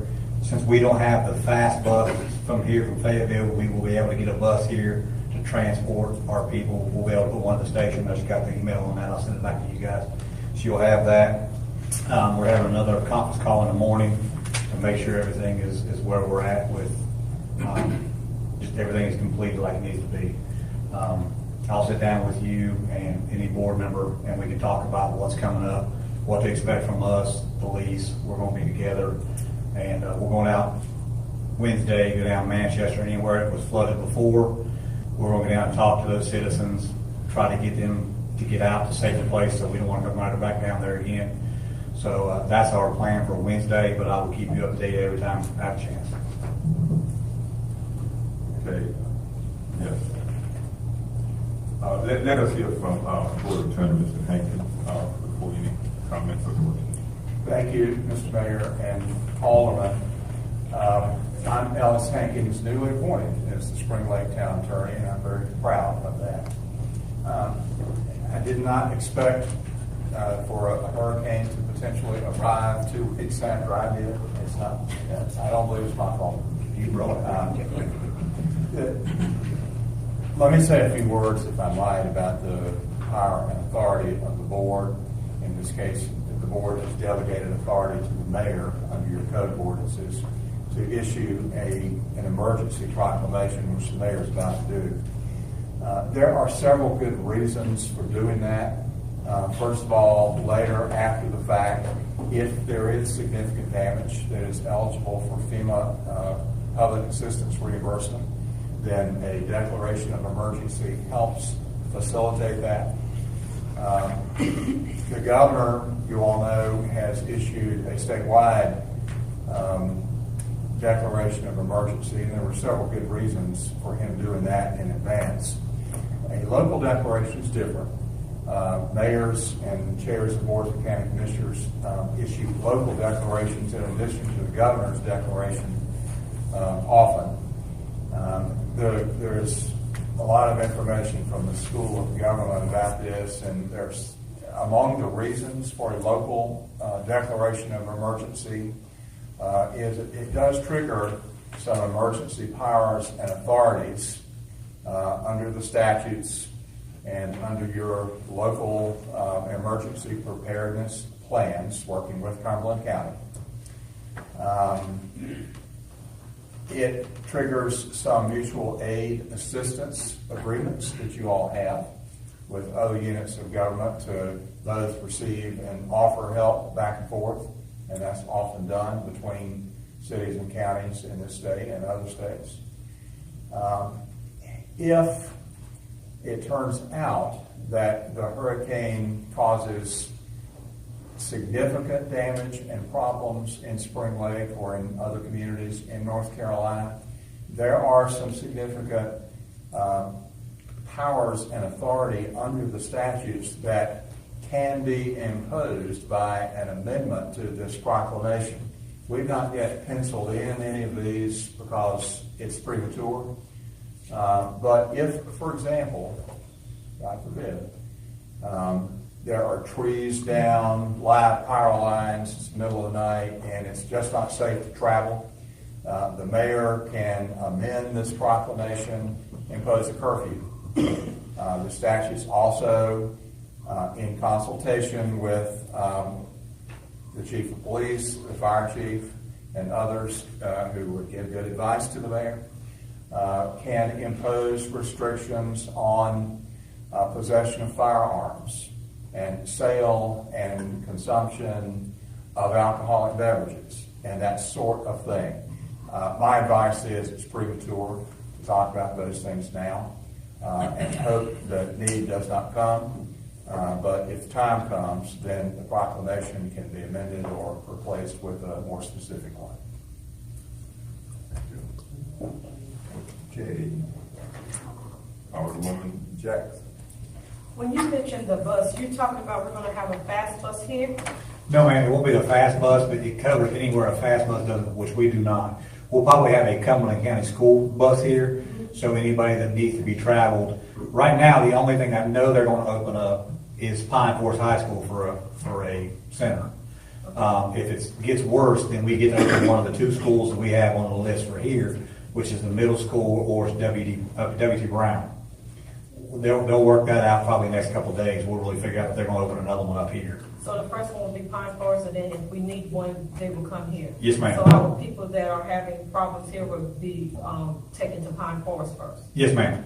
That's what we're gonna get the bus here to be able to transfer them over there. And I know you mentioned you're gonna have a meeting of the board members. I want to make sure somebody lets me know, because I wanna be there. Oh, sure, yeah, I'll try to keep you up, even if it's just Mr. Gerald, that does it. Okay. I mean, well, I'll keep him informed the whole time. Me and the police chief was talking earlier, we are all having a meeting, so we're gonna keep everybody informed as much as we can.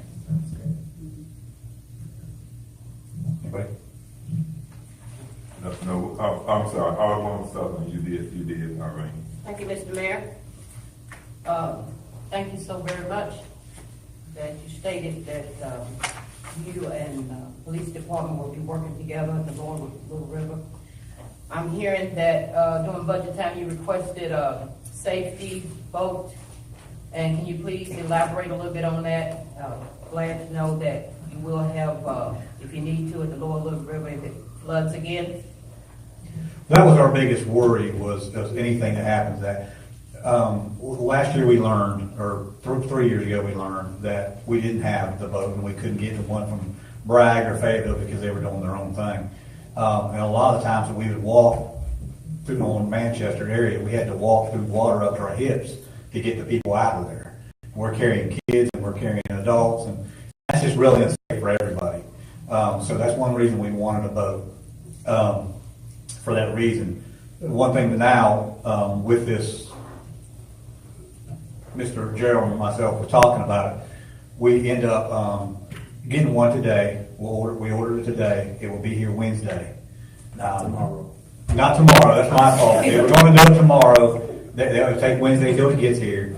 It's the inflatable boat that we can blow up. It can, it has the motor and everything, came completely set. $8,500 was the total price on everything, dropping it off and everything. It's a little high, but with them, like the lawyer was talking about a minute ago, attorney, I'm sorry, I'm a lawyer. What he was talking about a minute ago, hopefully we can turn that back into FEMA. One of the things that I've been working on since I took this position was grants. And I was also putting in a grant for, me and Mr. Watson was helping me with this. We were putting in one for at least $5,000 to try to catch some of that money up. And she was pretty confident that we would get that, so we're definitely gonna put that in too. It wasn't just a non-need, it was something we really need, especially now that they have the kayakers going down there all the time. We have no way to get one if it gets in trouble.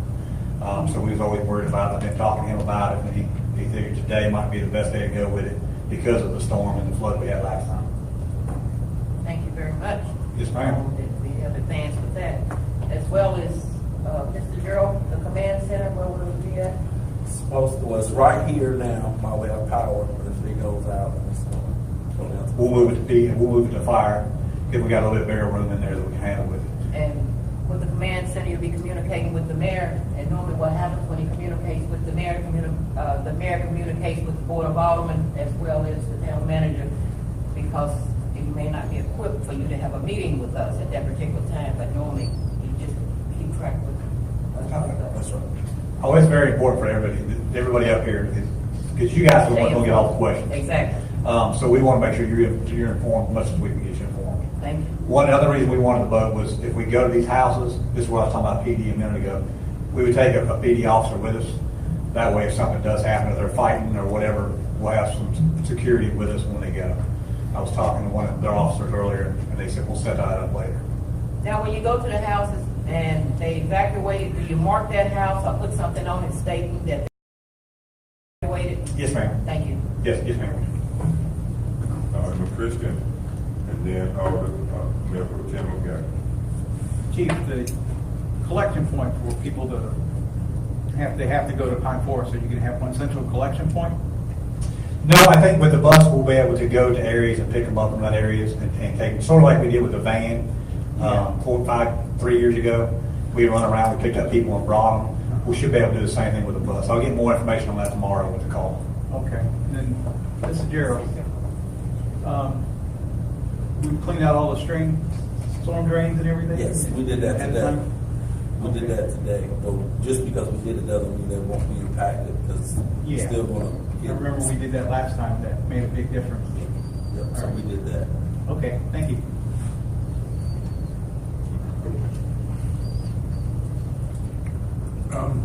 I'm wondering what are the winds? What do you know about the winds? How is that gonna affect your vehicles out there? The winds, there's another thing that me and the police chief was actually talking about with Mr. Gerald this morning. 40 miles an hour, we will cut down our stuff, we will not respond to anything. The county has it at 50 mile an hour, they won't even dispatch. So if we come in with heavy winds and stuff like that, we're not even getting dispatched to anything. It'll be stacked up until the winds calm down, and then we'll go out. It's just unsafe, being out there over 35, 40 miles an hour, sustained winds. So we'll avoid that at all times. I mean, I'm looking at winds all over the country coming in. And, I wonder, well, I guess it'd be the police chief, but, I wonder, what are we gonna do when the police comes? Are we gonna still try to be out there, or? What are you going to do with the police cars if the wind goes over 100 miles an hour? Say it again now. You gonna take those cars off the road and what windage? I mean, we'll play it by ear. I mean, we'll have all of our units stationary at one location, probably either at the PD or at the annex. We'll do it, on a case-by-case basis. But we won't have the vehicles out, if the winds pick up to 100 miles per hour, they won't be out, patrolling. We'll just have them at a stationary location. I know some houses where it's well over 100, to get that high. But you actually move the police cars around. We don't know.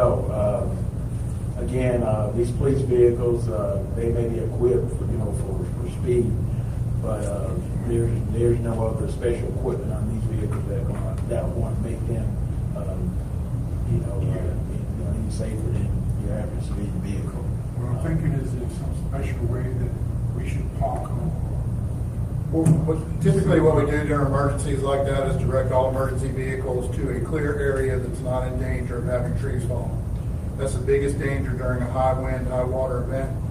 If you remember during Hurricane Matthew, there were 2 volunteer firefighters responding to a call north of Sanford in the rain, in the dark, and a tree came through their windshield and killed them both. So we don't want vehicles moving once the wind warning gets up. We want them in a secure, stable location where they're not going to be damaged, not going to be flooded. We have not picked out a specific location now, but it will probably be somewhere in the general vicinity of Town Hall that has no trees next to it. Yeah, I was thinking across the street from the annex, probably in a lot. A lot of the time when the storm is blowing so hard now, once it starts hitting the land, it will slow down most. I think they were probably looking at 70 miles an hour, probably still Between 70 and 85 miles an hour. But it's really not. It's not as bad as 140. But that's just something, I haven't talked about it with my staff yet. I know we're getting ready to get more police cars. I hope so. That's been approved yet. Thank you. Thank you, Mr. Mayor. So, that's where our declaration kicks in at, when you said that some of those areas have not been filled in. When the mayor calls this declaration, you can add to it a paragraph, nobody should.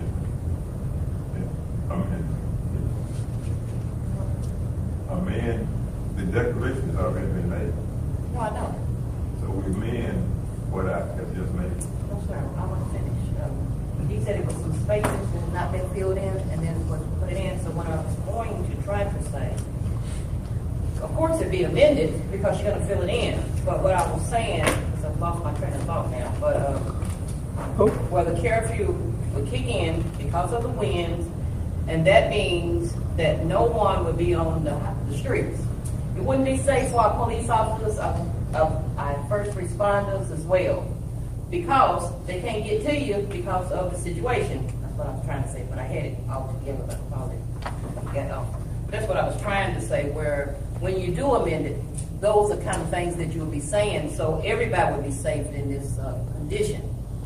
And that means first responders as well. So to say that, media covered. So how would our citizens know?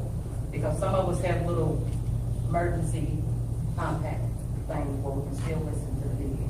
Okay. Thank you. I think the folks who were just talking are well qualified to give good advice to the mayor about what emergency steps are necessary to protect public health and safety of people's lives. And obviously in the next 2 or 3 days, we'll know a lot more about where the storm is going and where the target areas are that not anywhere in North Carolina, but the areas that might sustain the greatest damage and where the most danger is. So they can talk with the town manager and advise the mayor, and if necessary, the mayor can do exactly what you all just said, amend this declaration, or just replace it with a brand new one that's much more specific and has some protective provisions and restrictions. Alderman Jackson. I just want to go ahead and thank you, Fire Chief, and you, Police Chief, for your upcoming venture with this hurricane, and just let you know that I trust and believe in what you do, and just want to tell you ahead of time, thank you, for doing a very good job, because I know y'all have this. Like, we be praying for you. Team that. Yes. Yes, like the team. Mayor Pro Tem O'Gara. And somewhere or another, we need to get the word out to our residents that they need to secure their trash cans, like they can secure their dogs. Either bring them in the garage or something, because they'll be all over the place. Get that on the website. Website, Facebook, Twitter, anything else out there? Can we push this to the media, please?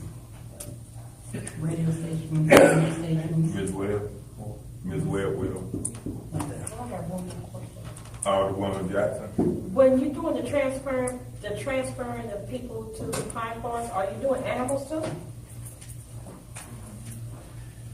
They haven't told me that part of it yet. Last time with Matthew come in, we had a separate animal shelter come in, and they took care of them that way.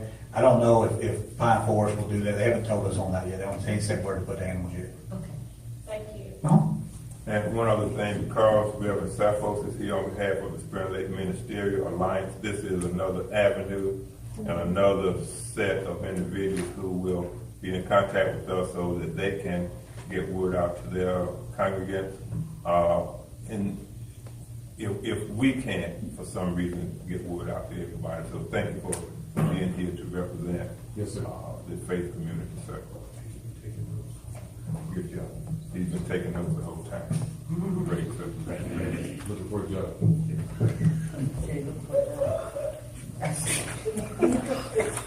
Okay.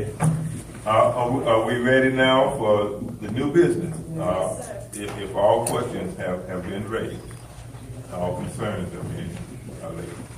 Okay, Mr. Cooney, Resolution 2018-10. Good evening. Go ahead, sir. Good evening, Mayor, Yes. Mayor Pro Tem, and Aldermen and women. Before you is a request to pass a resolution in support of trying to obtain grant funding from the FAMPO organization, which is the Fayetteville Area Metropolitan Planning Organization. They've been notified that roughly $2.5 million of grant monies are available kind of in our area, but it has to be shared among other organizations.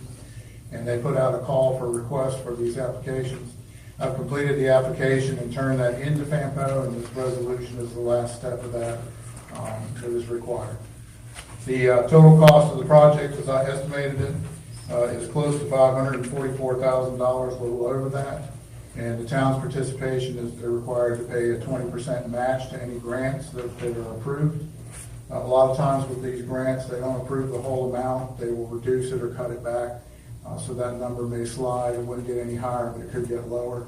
There are approximately 5 miles of trails as laid out currently in the plan for the development of the walking trails on the Muddsburg property, as well as creating 4 or 5 overlooks along the Little River. They're basically scenic vistas. And at this point in time, it would just be a rough grading and maybe a little retaining wall or a fence to protect the public from stepping off some of those steep banks. But the layout for the property is gorgeous, and if we can develop that park and move forward, this would be a great first step. Was it Alderwoman Jackson or was it Cooper? Alderwoman Cooper.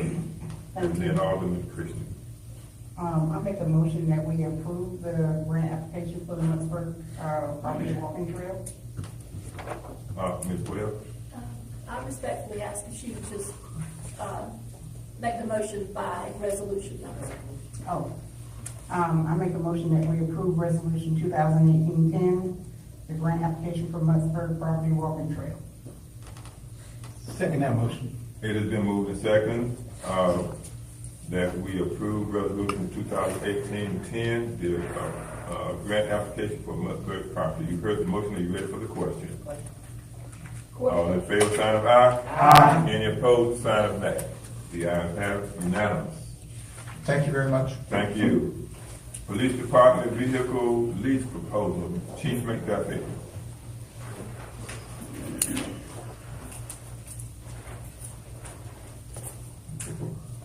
Good evening, Mayor, members of the board. Good evening. Good evening. I come before you today requesting approval to enter into a vehicle lease program with Enterprise Fleet Maintenance for the purchasing police department fleet vehicles. I will briefly give you a gist of how the program will work. Then I'll turn it over to a representative from Enterprise that's here tonight, and he will give you more details on the program. I'm gonna just hit a few highlights. I'm gonna hit a few talking points before I turn it over to Ben, just to sort of, just so the board is familiar of why I'm presenting this proposal. Typically, the board approves about $95,000 annual for the purchase of 3 police vehicles. This year, you approved about $96,000. The department has already purchased 2 vehicles this year, and what I'm going to request is there's about $30,000 remaining for the purchase of the remaining vehicle. Well, my proposal is that the board allow me to move forward with this program, and I'll take that approximately $30,000 and enter into the agreement with Enterprise, and instead of purchasing 1 vehicle, we will lease 5 police vehicles this year. The second year, and I'm still using the same monies that the board typically approves each year. The second year, next year, we'll take I think it'll, I looked at around $6,000, and instead of purchasing 2 vehicles, we'll purchase 10 to 11, we'll lease 10, 11 vehicles next year. Under the Enterprise Fleet Lease Program, the department will turn over the replaced vehicles, the older model vehicles. We'll turn those vehicles over to Enterprise, and they'll have a list of vendors that they will use to go ahead and get those vehicles out of our fleet.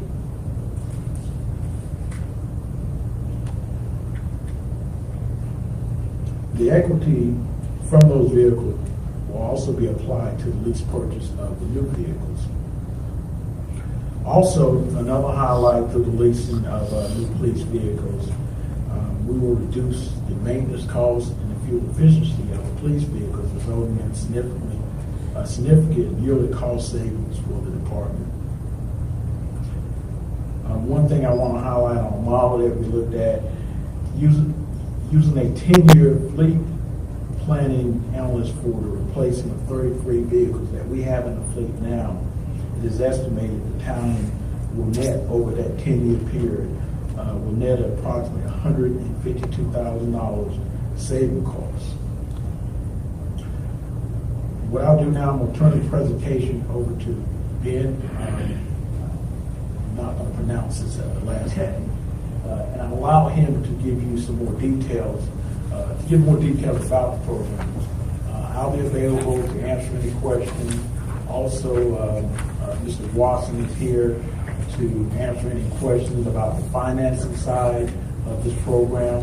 And I also have Rodney, the fleet maintenance supervisor. He'll be able to answer a few questions, if you have any questions about the maintenance aspect of the new vehicles or the older vehicles.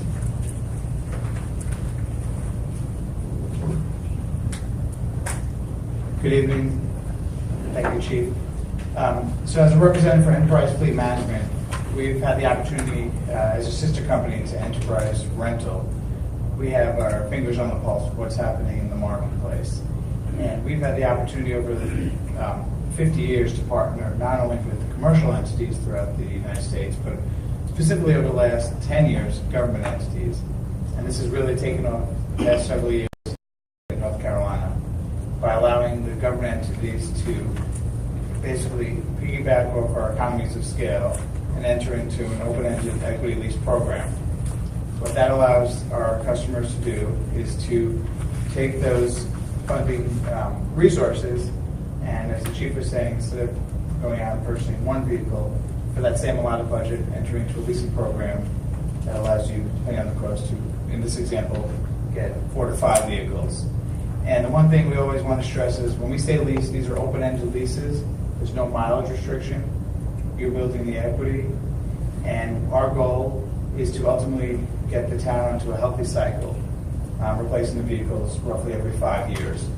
There's no firm commitments. We're just going to have the data to make those recommendations.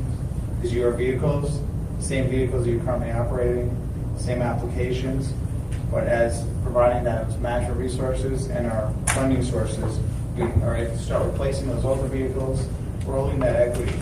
And keep in mind, there'll be a cost shift now of maintenance and fuel that's being spent, because now you'll just basically be doing routine maintenance on the newer vehicles, as our goal is to get the town out of those vehicles before they have those unanticipated and those high cost expenses. Also, in turn, you have safer vehicles, helps with recruiting, and we resell the vehicles through an open bid process. So we're not just going to an auction, we're hand selling these vehicles to other entities. We have a buyer base already in place. So it's the opportunity to meet with Bush and the Chief over the past several months. Our recommendation was to enter into, again, there's no commitments beyond the initial, your only commitments are your monthly payments. So to enter into, in essence, pilot program with the allotted budget for the remainder of the year. And if this is something that proves valuable, we could look further in, as we start to look at additional budgets. On the second page, we are listed as the preferred vendor and this preferred partner for the North Carolina in Southern City Magazine from North Carolina League of Municipalities. We'll be at their county commissioners meeting next month in Hickory, or this month. So this just highlights again some of the benefits of our program. Shows an example of another city, Lincolnton, that we're currently working with. And on the third page is a list of some of our current partners.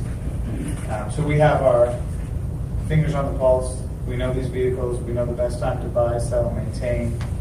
We know what's happening in the market as the vehicle types are changing, being way ahead of, as different manufacturers come out with different models that prove safer and reliable. We're going to be way ahead with the information and the data to make recommendations.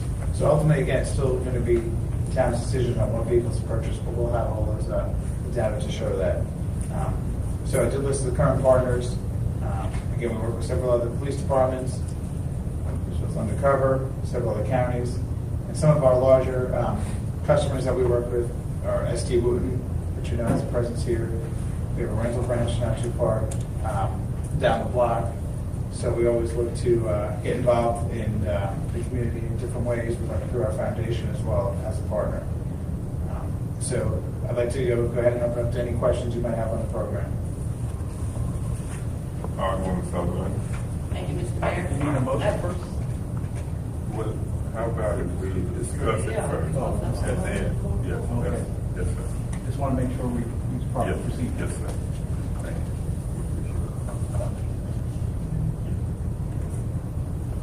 Thank you, Mr. Mayor. Mr. Ben? Yes. I can kind of comprehend and somewhat can't, because this is all new. Sure. And as a good advocate, board member, to do my homework, I would like to read into it more because I know this is the new way that a lot of municipalities are utilizing, doing these things with changing those vehicles out. But a lot came to me so I can understand, because I don't see a dollar amount. Sure.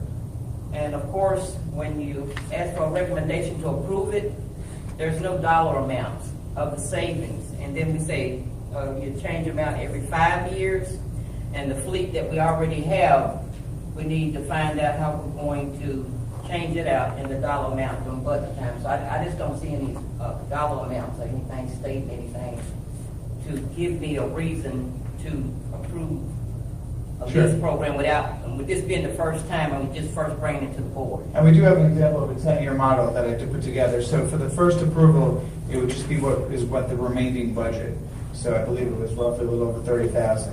So based on, in essence, what we're doing is your costs are still going to be your cost, but we're able to fix that through an open-ended lease program. So instead of spending the capital outlay on just one vehicle, we spread that over 5 or 6 vehicles. So the model that Butch is handing out is an example of a 10-year model based on the true cost of the same exact vehicles, getting them from the same current vendor, Alderman, and what it would look like through our program. Because the one thing we always stress is we're not saving you money on the cost of the vehicle. The cost is a wash. You guys buy vehicles off the state contract. You could buy vehicles just as good as anyone else. So that's all passed directly through to you, whether you buy it through us, whether you buy it directly from Alderman or any other dealership, whoever has the contract for the government contract. So again, there's no savings on the price of the vehicles. The savings, we're just going to go ahead and spread that through a cash outlay, through a fixed and budgetable process with our open-ended equity lease. We do that by, if we know we're going to get each vehicle, let's say a $25,000 vehicle on a healthy cycle, we're not going to depreciate that vehicle down to zero. We're going to depreciate that vehicle down to a healthy residual. So in essence, you're only financing a smaller portion of that vehicle, which keeps the monthly payment smaller, which allows the entities to go out and get, in this case, 5 vehicles for that same amount of fixed cash outlay. So, and as we do that, you're replacing 5 vehicles. We're very conservative with our estimate, saying $1,000 each. We didn't take that into account when we look at the numbers up top, because we don't know where that cash, we didn't want to assume where that money was going to go back. Right. But if it would go back into replacing other vehicles, then you would recognize an additional $1,000 per vehicle. And we're quite confident whether we sell it or you sell it, you can get more than $1,000 per vehicle. And in essence, as we start to, as you see through the model, as we start to replace those vehicles, your fuel costs are going to go way down, and your maintenance costs are going to go down, and just inherently with newer, safer, more reliable vehicles. So based on that information, we're saying compared to what you're doing now, if you entered this program and replaced everything within 5 years, you'd have an average savings of $83.60 based on our current projections, using average maintenance, average fuel. Of course, as we know, and as fuel prices continue to rise, it's even more important to be in more fuel efficient vehicles. And one of the other benefits too is, as a partner with us, you could tap into our resources for your other vehicles too, whether it's purchasing, operating, or the resale piece as well, as a preferred partner.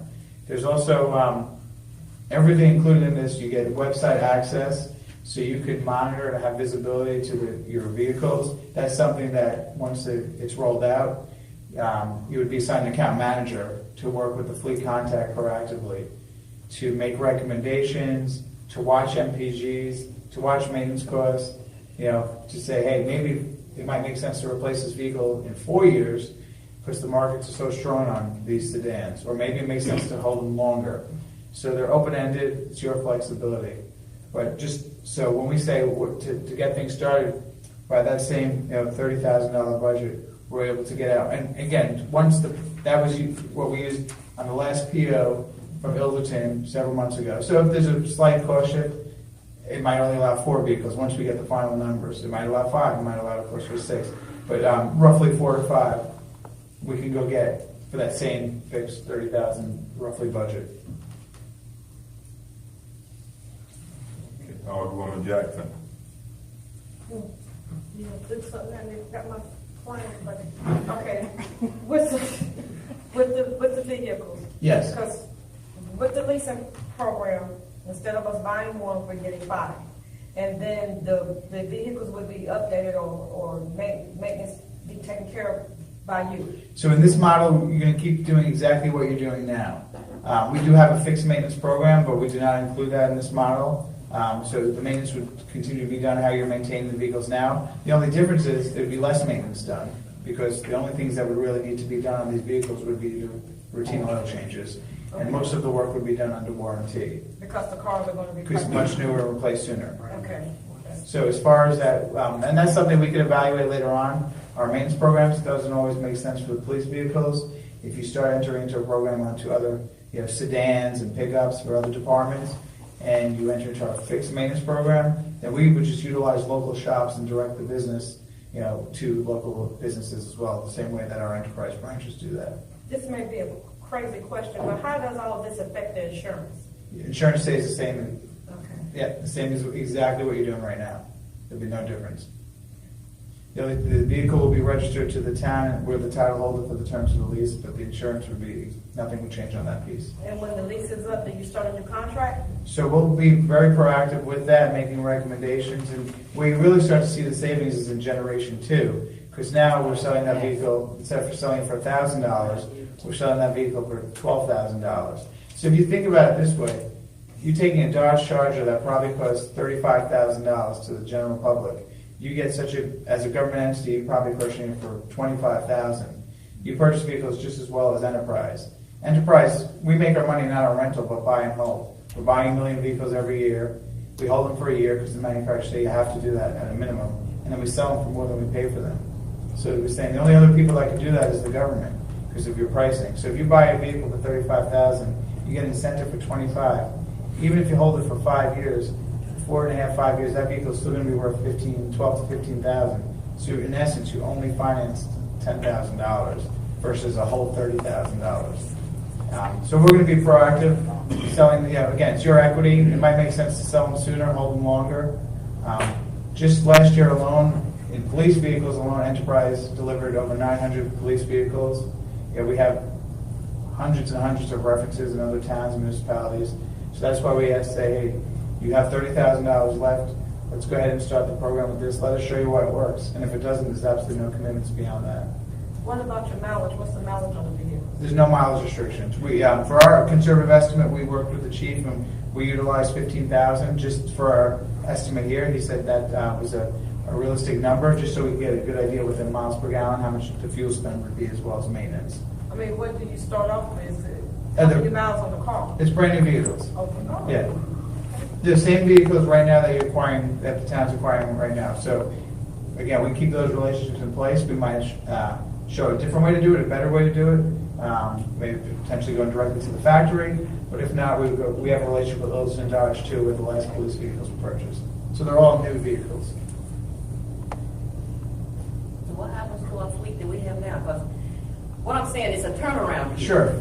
This is what I'm getting to. Yeah. And the presentation would have been great.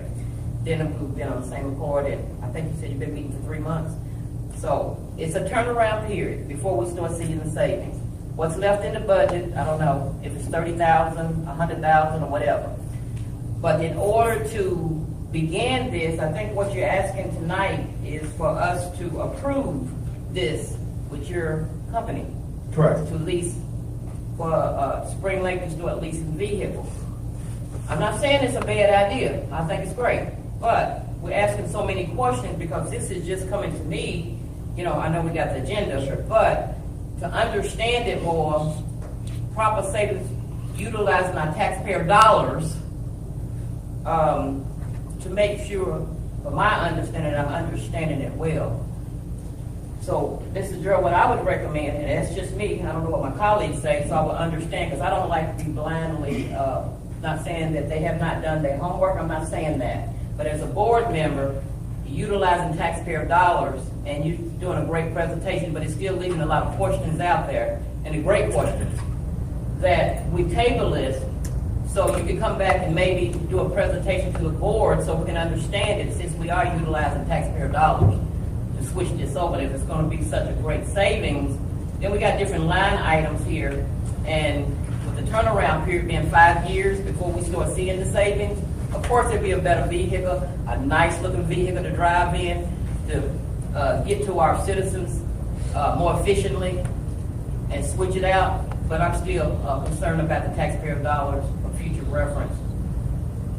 Sure. So initially for that same 30,000, there would be no additional spend on that. So if the budget's there, you're not spending any more money. The only thing that it would be a savings, because you'd be in, again, as you're shifting out of those, replacing 5 vehicles instead of 1, you're going to see an immediate savings on maintenance and fuel day 1, and for that same cash outlay. So again, it's the same fixed budget that you have, so there's no more spend on that. So as far as really on the initial vehicles, I mean, and that's where the savings would come inherently in day 1. As for, yeah, I'm not sure additionally what you want to see on that. Like you're speaking now, telling us what you're asking us to do, so I can understand correctly, and understand and asking these questions, because probably going to be some more questions. And then the net savings down here is 2,900. What's it? Yeah. Right.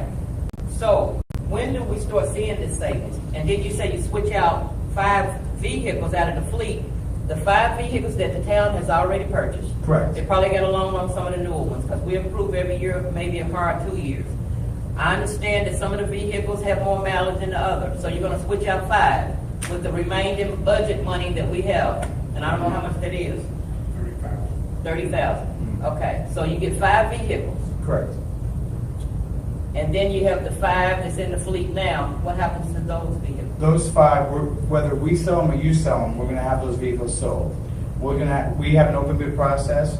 We can gauge and get you estimated resale values, or if you want to sell them on gov deals or however you want to sell them, that's fine. That money goes directly back to you. So that's not taken into account in that, but that is in essence could be used towards the depreciation of the vehicles. So we're showing an estimated savings by shifting maintenance and fuel of roughly $70,000. Because again, or in that cash outlay, because what's happening is, again, we're replacing those 5 vehicles year 1, so you're going to see those savings. So, Mr. Mayor, let me ask a couple of questions to make sure that I and board members understand the transaction. It may help increase the comfort level. I have confidence in the finance director's analysis of long-term cost savings to the town. I'm not sure I understand the transaction. Sure. Can you explain, please, when it's time for the town to acquire a new vehicle, what happens? And after the vehicle is here, and I'm going to lay my hand on it, who owns the vehicle? So we are the title holder, and the vehicle's registered to Somebody you. owns the vehicle. Correct. But you have all the tax benefits of the vehicle. So these are open. Leases. It's a It finance. is a true lease. It's a to the fund. town. Correct. And the town has a leasehold interest in the vehicle. Correct. So what happens is, the reason number one, we hold the title because we do all the renewals for the town. So it's going to take some legwork off of that as well.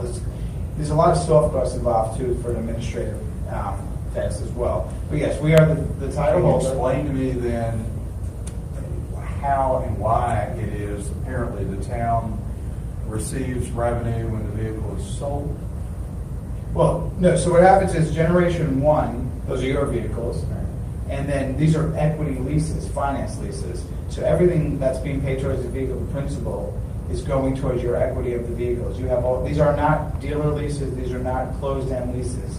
So these are open-end leases, or as we call them, equity leases. Not a lease purchase, the town never owns the vehicle, correct? Correct. Okay.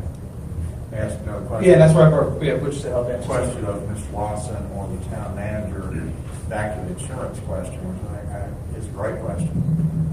Have you all talked with the league liability program staff, and are you confident that they are going to continue to be able and willing to insure the vehicles if the town does not own them? Have we assured ourselves of that? I spoke with them when Ben and the chief and I originally spoke about this program.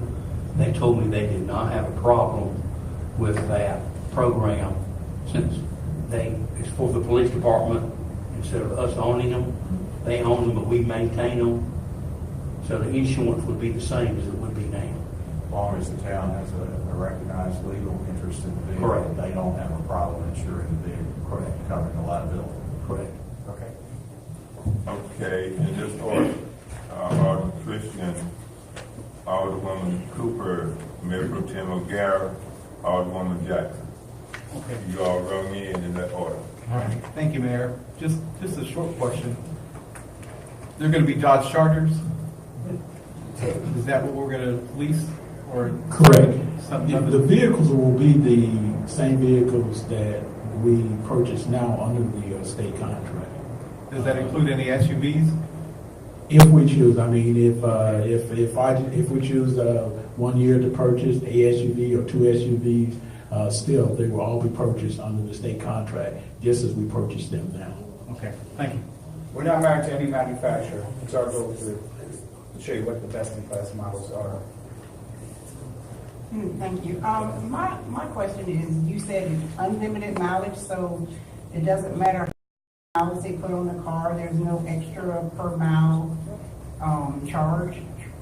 That's correct. The only thing that will affect is the resale value of the vehicle on the back end. So we'll want to work with you to potentially having that vehicle turn sooner, or maybe swapping out vehicles. But, so that's something that, again, with the management piece that we're watching. But these are equity leases, so if we're setting that residual at 10,000, and you're going well beyond those miles, that vehicle might be worth more on the back, less on the back end, but we might have a conversation sooner that it makes sense to turn that vehicle sooner, because it's going higher in mileage than you anticipated. And so my other question is, by doing this, wouldn't we kind of level off our cost of purchasing new vehicles every year? Let me see a better way. So like right now we budget about $97,000. Sure. So we would be able to kind of keep that at that level with this program, or would we have to continue to increase the budget to maintain our fleet? No, we would work with your existing budget, and again, as we start to get more into year 3 and 4 and start replacing vehicles, that's when you start to see that we're able to put more vehicles into the fleet for that. All right, thank you. But it's not always 97,000. It depends on, when we're doing our budgeting, Sure. It depends on the department. So each department head is not always guaranteed the same amount. It depends on our budgeting, doing our, Sure. And there will be a shift in maintenance and fuel as well. You'll see a lot more funds freed up from that area. Yes, sir. I'm looking at your plan here. In year 2023, what is it, $187,339? Correct. What are we saying? So year 23, so we're anticipating. 33 vehicles. At that point, you'll have all 33 on lease. That's the most it will ever be, because you'll still own some existing vehicles up until that year 5, and at that point you'll replace everything. Will then be on lease. So that first year you'll see that spike up, and then year 2 again will go back down for fuel maintenance, and then as you start replacing vehicles. And one thing I just want to add, we have a lot of, the town and department has a lot of flexibility in how we implement this program. If at some point we decide, okay, we want to lease purchase half of the fleet, 15 vehicles, and still continue to own the 15 of, say, our newer model vehicles, we can also use that option. We could have maybe half the fleet that we own like we currently do, or we may lease purchase half of the fleet. In essence, and I just want to say this, the reason why I support this program is it just gives us an avenue of putting a sort of a permanent rotation of these police vehicles, rotation of police vehicles. If whether we lease purchase these vehicles for 5 years or we own these vehicles for 5 years, at the end of 5 years, once we get the usage out of the vehicle, still we're going to end up selling. A police vehicle is typically not going to, say, a patrol vehicle, be maintained on the roadway, for over 5 to 6 years. Now we have some now that are, and that's because we have no other choice. But with these with the newer model vehicles, I just think it just sets the town and the department on a good course. Okay, let me. Hold on. Then Alderman Jackson. Okay. And then Alderman Sutton. I know I hit you with that 187,000. But then the next year 24, we're looking at 74,000. These are these the figures that the town would have to pay? No, these are, again, these are just our recommendation if you entered into the 10-year model based on what we're projecting the vehicles are worth and what the current maintenance and fuel spends are. So if the market's dictating higher returns and we're rolling more into the vehicles, that monthly payment would potentially be lower. But that's the total lease, that would be what the total lease spend was if you had all those 33 vehicles on lease. Again, if you have 15 vehicles that you're still owning, then that number won't reflect that. That's just reflecting what the savings would be if you did a complete fleet swap. And that's our goal, to show you why it makes sense.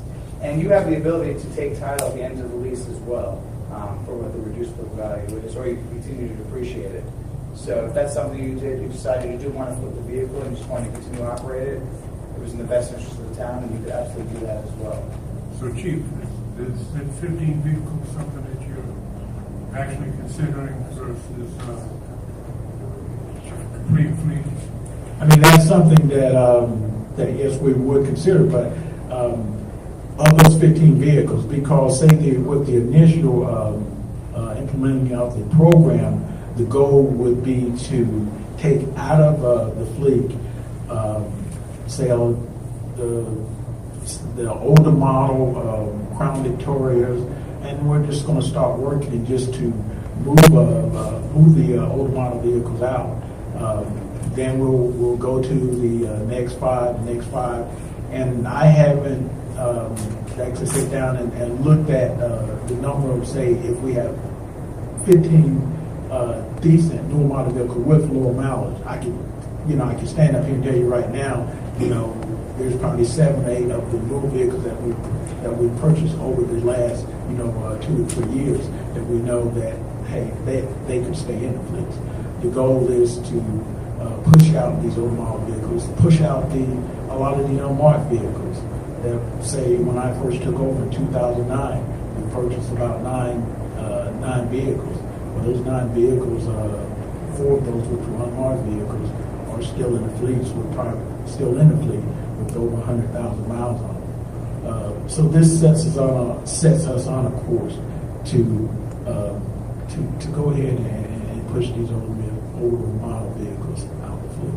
That's partly why I say 15 vehicles. Because just looking down that list, that's in some cases it's close to double what we normally give. You see what I'm saying? When we budget you roughly like 90,000. Right. And then as I look down here, I look at 174,000, 151,000, 162,000. get down to 2028, 187,000. Now, I believe by the time we get down to 2028, that we'll be in a much better position here, the town, especially with this town manager we got. But I have a problem with 33 vehicles. I would seriously consider 15 at this time. Right. And that's the flexibility, the board. It's basically from year to year. The thing that we are doing this year is I'm taking the, say, 30,000 with the department, not the department is taking approximately $30,000 that we still have left for the purchase of one vehicle. We're not asking for any more funding this year. And so we're going to take that $30,000 instead of town purchasing one vehicle. We'll use that $30,000 to lease purchase 5 vehicles. So can you come back to us with this, say, in another 2 years, and ask for additional vehicles if you feel you have to go past the I-15 vehicles or something like that? If we sit here and say, you're good for 15? If that's the board wishes, I think that puts us on a better course of maintaining these vehicles. If the board decides, okay, we'll move forward with the program under the agreement that we'll lease purchase 15 vehicles, not the entire 33 vehicles. To me and to my associate, I know this is brand new involvement, and I'm not going to say I'm scared to jump here, but I think I would walk before I run. Well, and again, I totally understand, but say this year, that's my reasoning for us just moving forward with just the 5 vehicles this year. I mean, based on what we have left in that capital outlay line item. Yes, Alderman Jackson. In a nutshell, Yes. for me, all you asking for us to do today is decide what you're going to do with that $30,000 that is left. Right? In your budget. So with that being said, we can take that $30,000 and try to buy a car, or we can take that $30,000, put it to the lease program and get 5 cars. And then after that is up, is that entered into a contract? The only contract you have is your monthly payment. There's no additional commitment beyond that. So when that $30,000 is done and it's time for budgeting year again, we don't have to deal with you if we don't want to. That's not correct. My hope is that you will want to. Well, we will want, but just saying, I mean, just in a nutshell. So by going into this, by going and say, okay, we're going to do the 30,000. That's the only obligation you have from us right now. It's just that 30,000. Correct. So this stuff right here is talking about what can happen in the near future. But right now, what we're dealing with is just the $30,000 right now. Am I correct? For this fiscal year, yes. Yes, for this fiscal year. Right, because that's those are the only funding dollars that the department has remaining in order to enter into the program. So what would be the biggest loss for us if we said, no, you can't use the $30,000? What would be the biggest loss? We'll just go back to the one old way of doing things. Okay, so it's nothing that we would lose to try to see if this will work for us. Exactly. And so this budget year then would release 5. And so 2019, 2020, the lease is over year to date from now. Of those 5 vehicles at 30,000. No, just as you would take that $30,000, I think Butch would finance that $30,000, and you would have a monthly payment. It would be the same thing for the not the same figures, but the 5 lease vehicles. We'll just have a monthly or quarterly payment. Am I correct? So you will have a monthly payment, but at the end of the day, when the monthly payment is all said and done, it's still going to equal $30,000. It won't go over $30,000. Well, we can only work with the fixed, what you're approved with, and that's in our contract. So if you allot this amount of money, by law, we have to work within that. So you won't squeeze the extra, I'm gonna pay you 15. Legally, we can't. And then squeeze the extra one in there. No. No, I wouldn't allow that. And as a government entity, if for any reason something happened, you were one of the few and you weren't allowed the funds, you have the ability just to turn the vehicles in under no penalty. Commercial customers do not have that flexibility. And even on the back end, if we look at the big picture, we're going to take, the 5 vehicles that we're going to take out of the fleet, they may not be worth as much, but still they may be worth, just say they were worth $1,000 or maybe one's worth $2,000. My recommendation would be to take that equity and put back into the monthly or quarterly cost payment on the vehicles. That's just on the back end. Those same 5 vehicles, the cost saving in field, in maintenance, I think that's equity. I would say sweat equity. That's equity that's coming back to the town. It won't be pushed out on these older model vehicles. And I would like for Rodney, the fleet maintenance supervisor, to come forward, and he could give you a little bit more insight on what we are paying. What we are paying for maintenance of these vehicles. When you do the selling of the vehicles, if you did it instead of us, do you get anything for doing that? We just have a $395 disposal fee, so that's up to you if you decide you want to sell the vehicles through us. We go ahead and we pick up the vehicles, we correct the vehicles when we sell them. We're going to go ahead and give you estimated resale values, and anything above that goes directly to you. So anything minus the $395 goes directly back to you. Is that $395 per vehicle or just That's $395 per per vehicle. ton? So again, but that's up to you. If you choose to sell the vehicle through your own channels, do that, or we're going to show you what it would look like through ours. So you could weigh them both and see which makes the most sense. Okay, let us hear from Mr. Hankins, because this is going to be unbelievable. Mayor, one question of the gentleman and then a statement to the board. My assumption is that Enterprise would expect to enter into a master agreement with the town and then an individual lease for each of the vehicles. That's correct. We have one standard master lease agreement, MLA, which houses everything, and each vehicle is its own individual A quote. master agreement would lay out the town's rights and responsibilities with respect to the broader transaction, and then for each of the vehicles, there's a separate lease agreement. That is correct. Each one is tied to the MLA. So going forward, for any additional vehicles, there will always be one single quote. Mr. Mayor, the town manager asked me about my comfort level with the board potentially approving this evening as opposed to tabling it, which you certainly can do for consideration later. Let me tell you what I told him.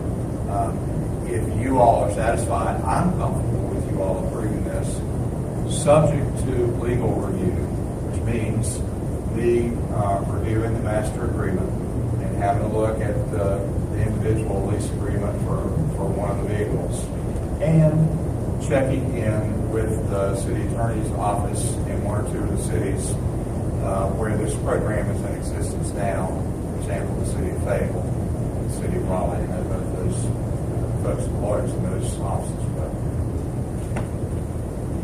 You've heard Alderman Sullivan. Thank you, Mr. Mayor. I will make a motion at this time, but for future reference, I would like the presentation, Mr. Gerald. So it took us an hour to discuss this and bring it to the board, because I'm not saying it's a bad idea, but for us to be on the same accord to understand it, been a lot smoother if we would have understood. So approval of a contract subject to legal review as well as board review before the contract is completed. Who's that? Alderman Cooper. I second that motion. It has been moved in second of the above motion. Hit me with the wording. Mayor, I have a question, perhaps on your behalf, Alderwoman Cooper, about what she means about board review. Would you be? Once you approve it. Would it satisfy your concern if I come back to you and report on my findings. Yes, sir. That's what Right, you so need. it won't take us another hour when we get back out here the next time we run before. Very good. Thank you. So the motion is subject to the review of Mr. Hankins, board attorney. It has been moved and seconded. You've heard the motion. Are you ready for the question? Question. All in favor of the motion, sign of aye. Aye. Opposed, nay. Now, Ms. Webb, do you have the exact wording of that motion? Would you repeat it for us, please? I was going to make sure. Oh, okay. I think I can repeat. Minus what she said about Mr. Hankins. It is that the board approved a motion to approve the contract subject to legal review and have Mr. Hankins report back to the board his findings. Well put. Thank you, Chief, Mr. Watson, and Mr. Bean. Thank you very much. Just not on the agenda, but it sounds like Florence has landed. Has anyone gotten an official report yet? No, they said we're gonna have a storm within this day. Okay. It doesn't have anything to do So with that's not Florence. but it is bad out there. Have mercy on us if she dumps this much. It's still pretty mild out there. Oh, well, it doesn't sound like they're empty of what we're sitting. Okay. Storm, but it's coming. Yeah. It adds to it. We need a motion to go into closed session. Alderwoman Jackson, I make a motion to go into closed session. I think you have to state the statute and the reason. We need to have to find out.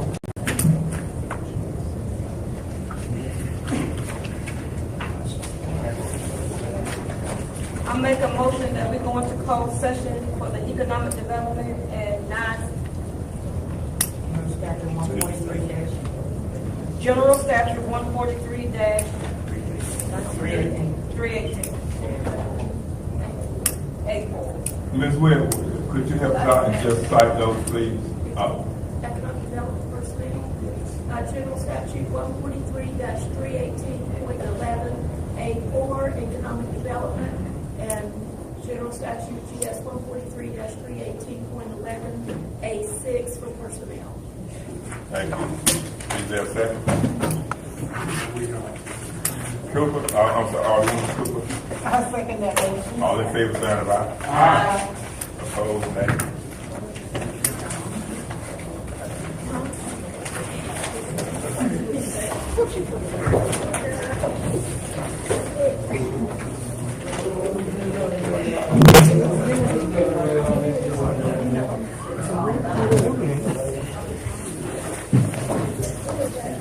Hey, Charles. Pretty good. You gonna be at the 9/11 ceremony, or you be at work? Yeah.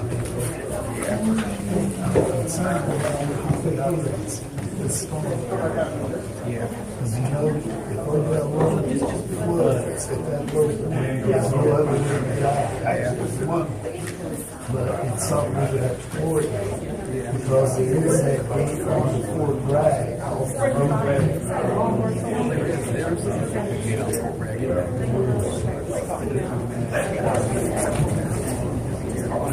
Okay, I'll get you guys in advance. Oh, there you go.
That's not wrong. You do half.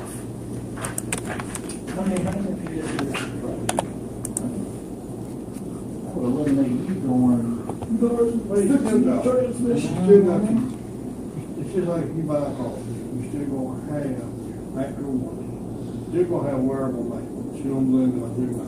You don't believe That's what they were saying. I still have to take it to the deal, or you will, or whoever does. It's the same thing. The only difference, you're making them pay for the lease. You never own the vehicle, the lease. You know, and they're making But how money. do you actually set them? That's what They're I'm not, saying. they sell. The town get anything out of it. That's what I'm thinking. But see, yes, like they don't understand. We just got down to where we only have like one spare car. I know, right? And that's what you want to tell them. Like, Yeah. I was looking at them, look, they do two things need to happen. You need to buy more cars a year. You're gonna have to do some kind of plan, you know, because of the maintenance on the vehicle. Your car's running dry. Got 8 years. We got 08. You got two guys started right there, bumping $100,000. I mean, that's a charge. I know. Can't make them understand. Oh my God. Well, dude, regardless, I appreciate it. Thank you. All right, Daddy. Take it easy. Noah's Ark is out there now. I can't. No, look at my. I can't run these. And you ain't got your phone, so I can't see radar. Well, I never pulled the drug out right here. No, don't even bother.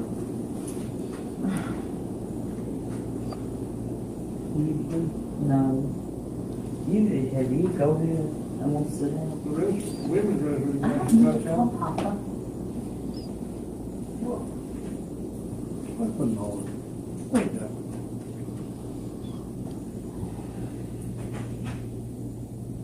You got an umbrella, man? Hey, we can. Trash bag, Hey, wait, two wait. trash bags. Come on, honey. Oh, quick. We're going to Zaxby's.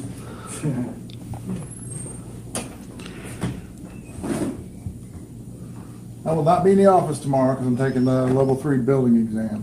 So I'll be out, but I'll have my cell phone if you need me. Sit during the exam, but you have to, you can't have it in there. Okay.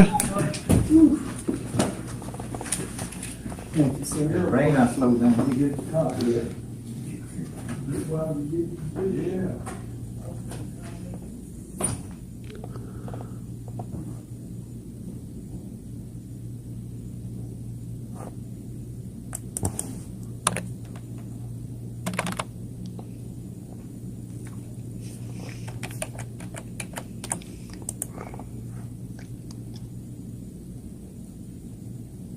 Wow, it's so quiet. It's weird.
Oh, yeah, that's what I said. He thought I was bad to actually pretty well. Yeah, that was easy. Well, for me, I suppose this is training. Yeah, I was just. Yeah. Still recording. Oh, that's what you did record. You have to go back and record. Uh-huh. 1, 2, 3. We're only asking for what you have. Amazing. See you later. Okay. Oh, so you still recording now? Yeah, it's the camera's still in there, but I can see what's going on from here. Oh, so you wait for him to come back in? Yeah. You can hear us talking junk. Yeah. It's very whine over there. It's a live stream, so you can't. Oh, you can't hear us. Yeah. Not from here, but if they're watching it, they can.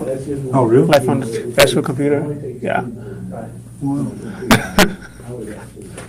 All right, see you later. I appreciate it. We were talking. Yeah. If you buy this microphone here, so you got some light right there, so probably could.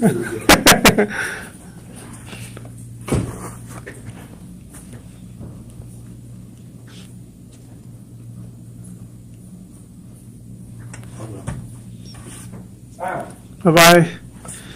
You have a good one.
See ya.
They're not back yet?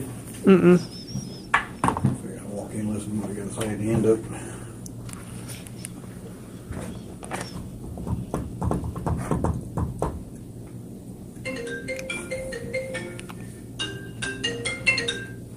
Hey, sir.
Yeah, they're still looking, I mean, they're still looking at the amount of maybe anywhere from 16 to 24 inches. A lot of rain. They said for the 2 days, it's just gonna be thunderstorms. It's not gonna get anything, there may be one over the water. Yes, you talking about today and tomorrow? Right. Yes, ma'am. The problem is today is it's wet ground up, we get any wind. Exactly, the edge to it. That's what I had.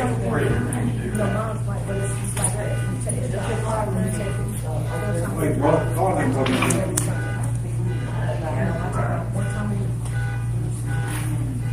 Is there a motion?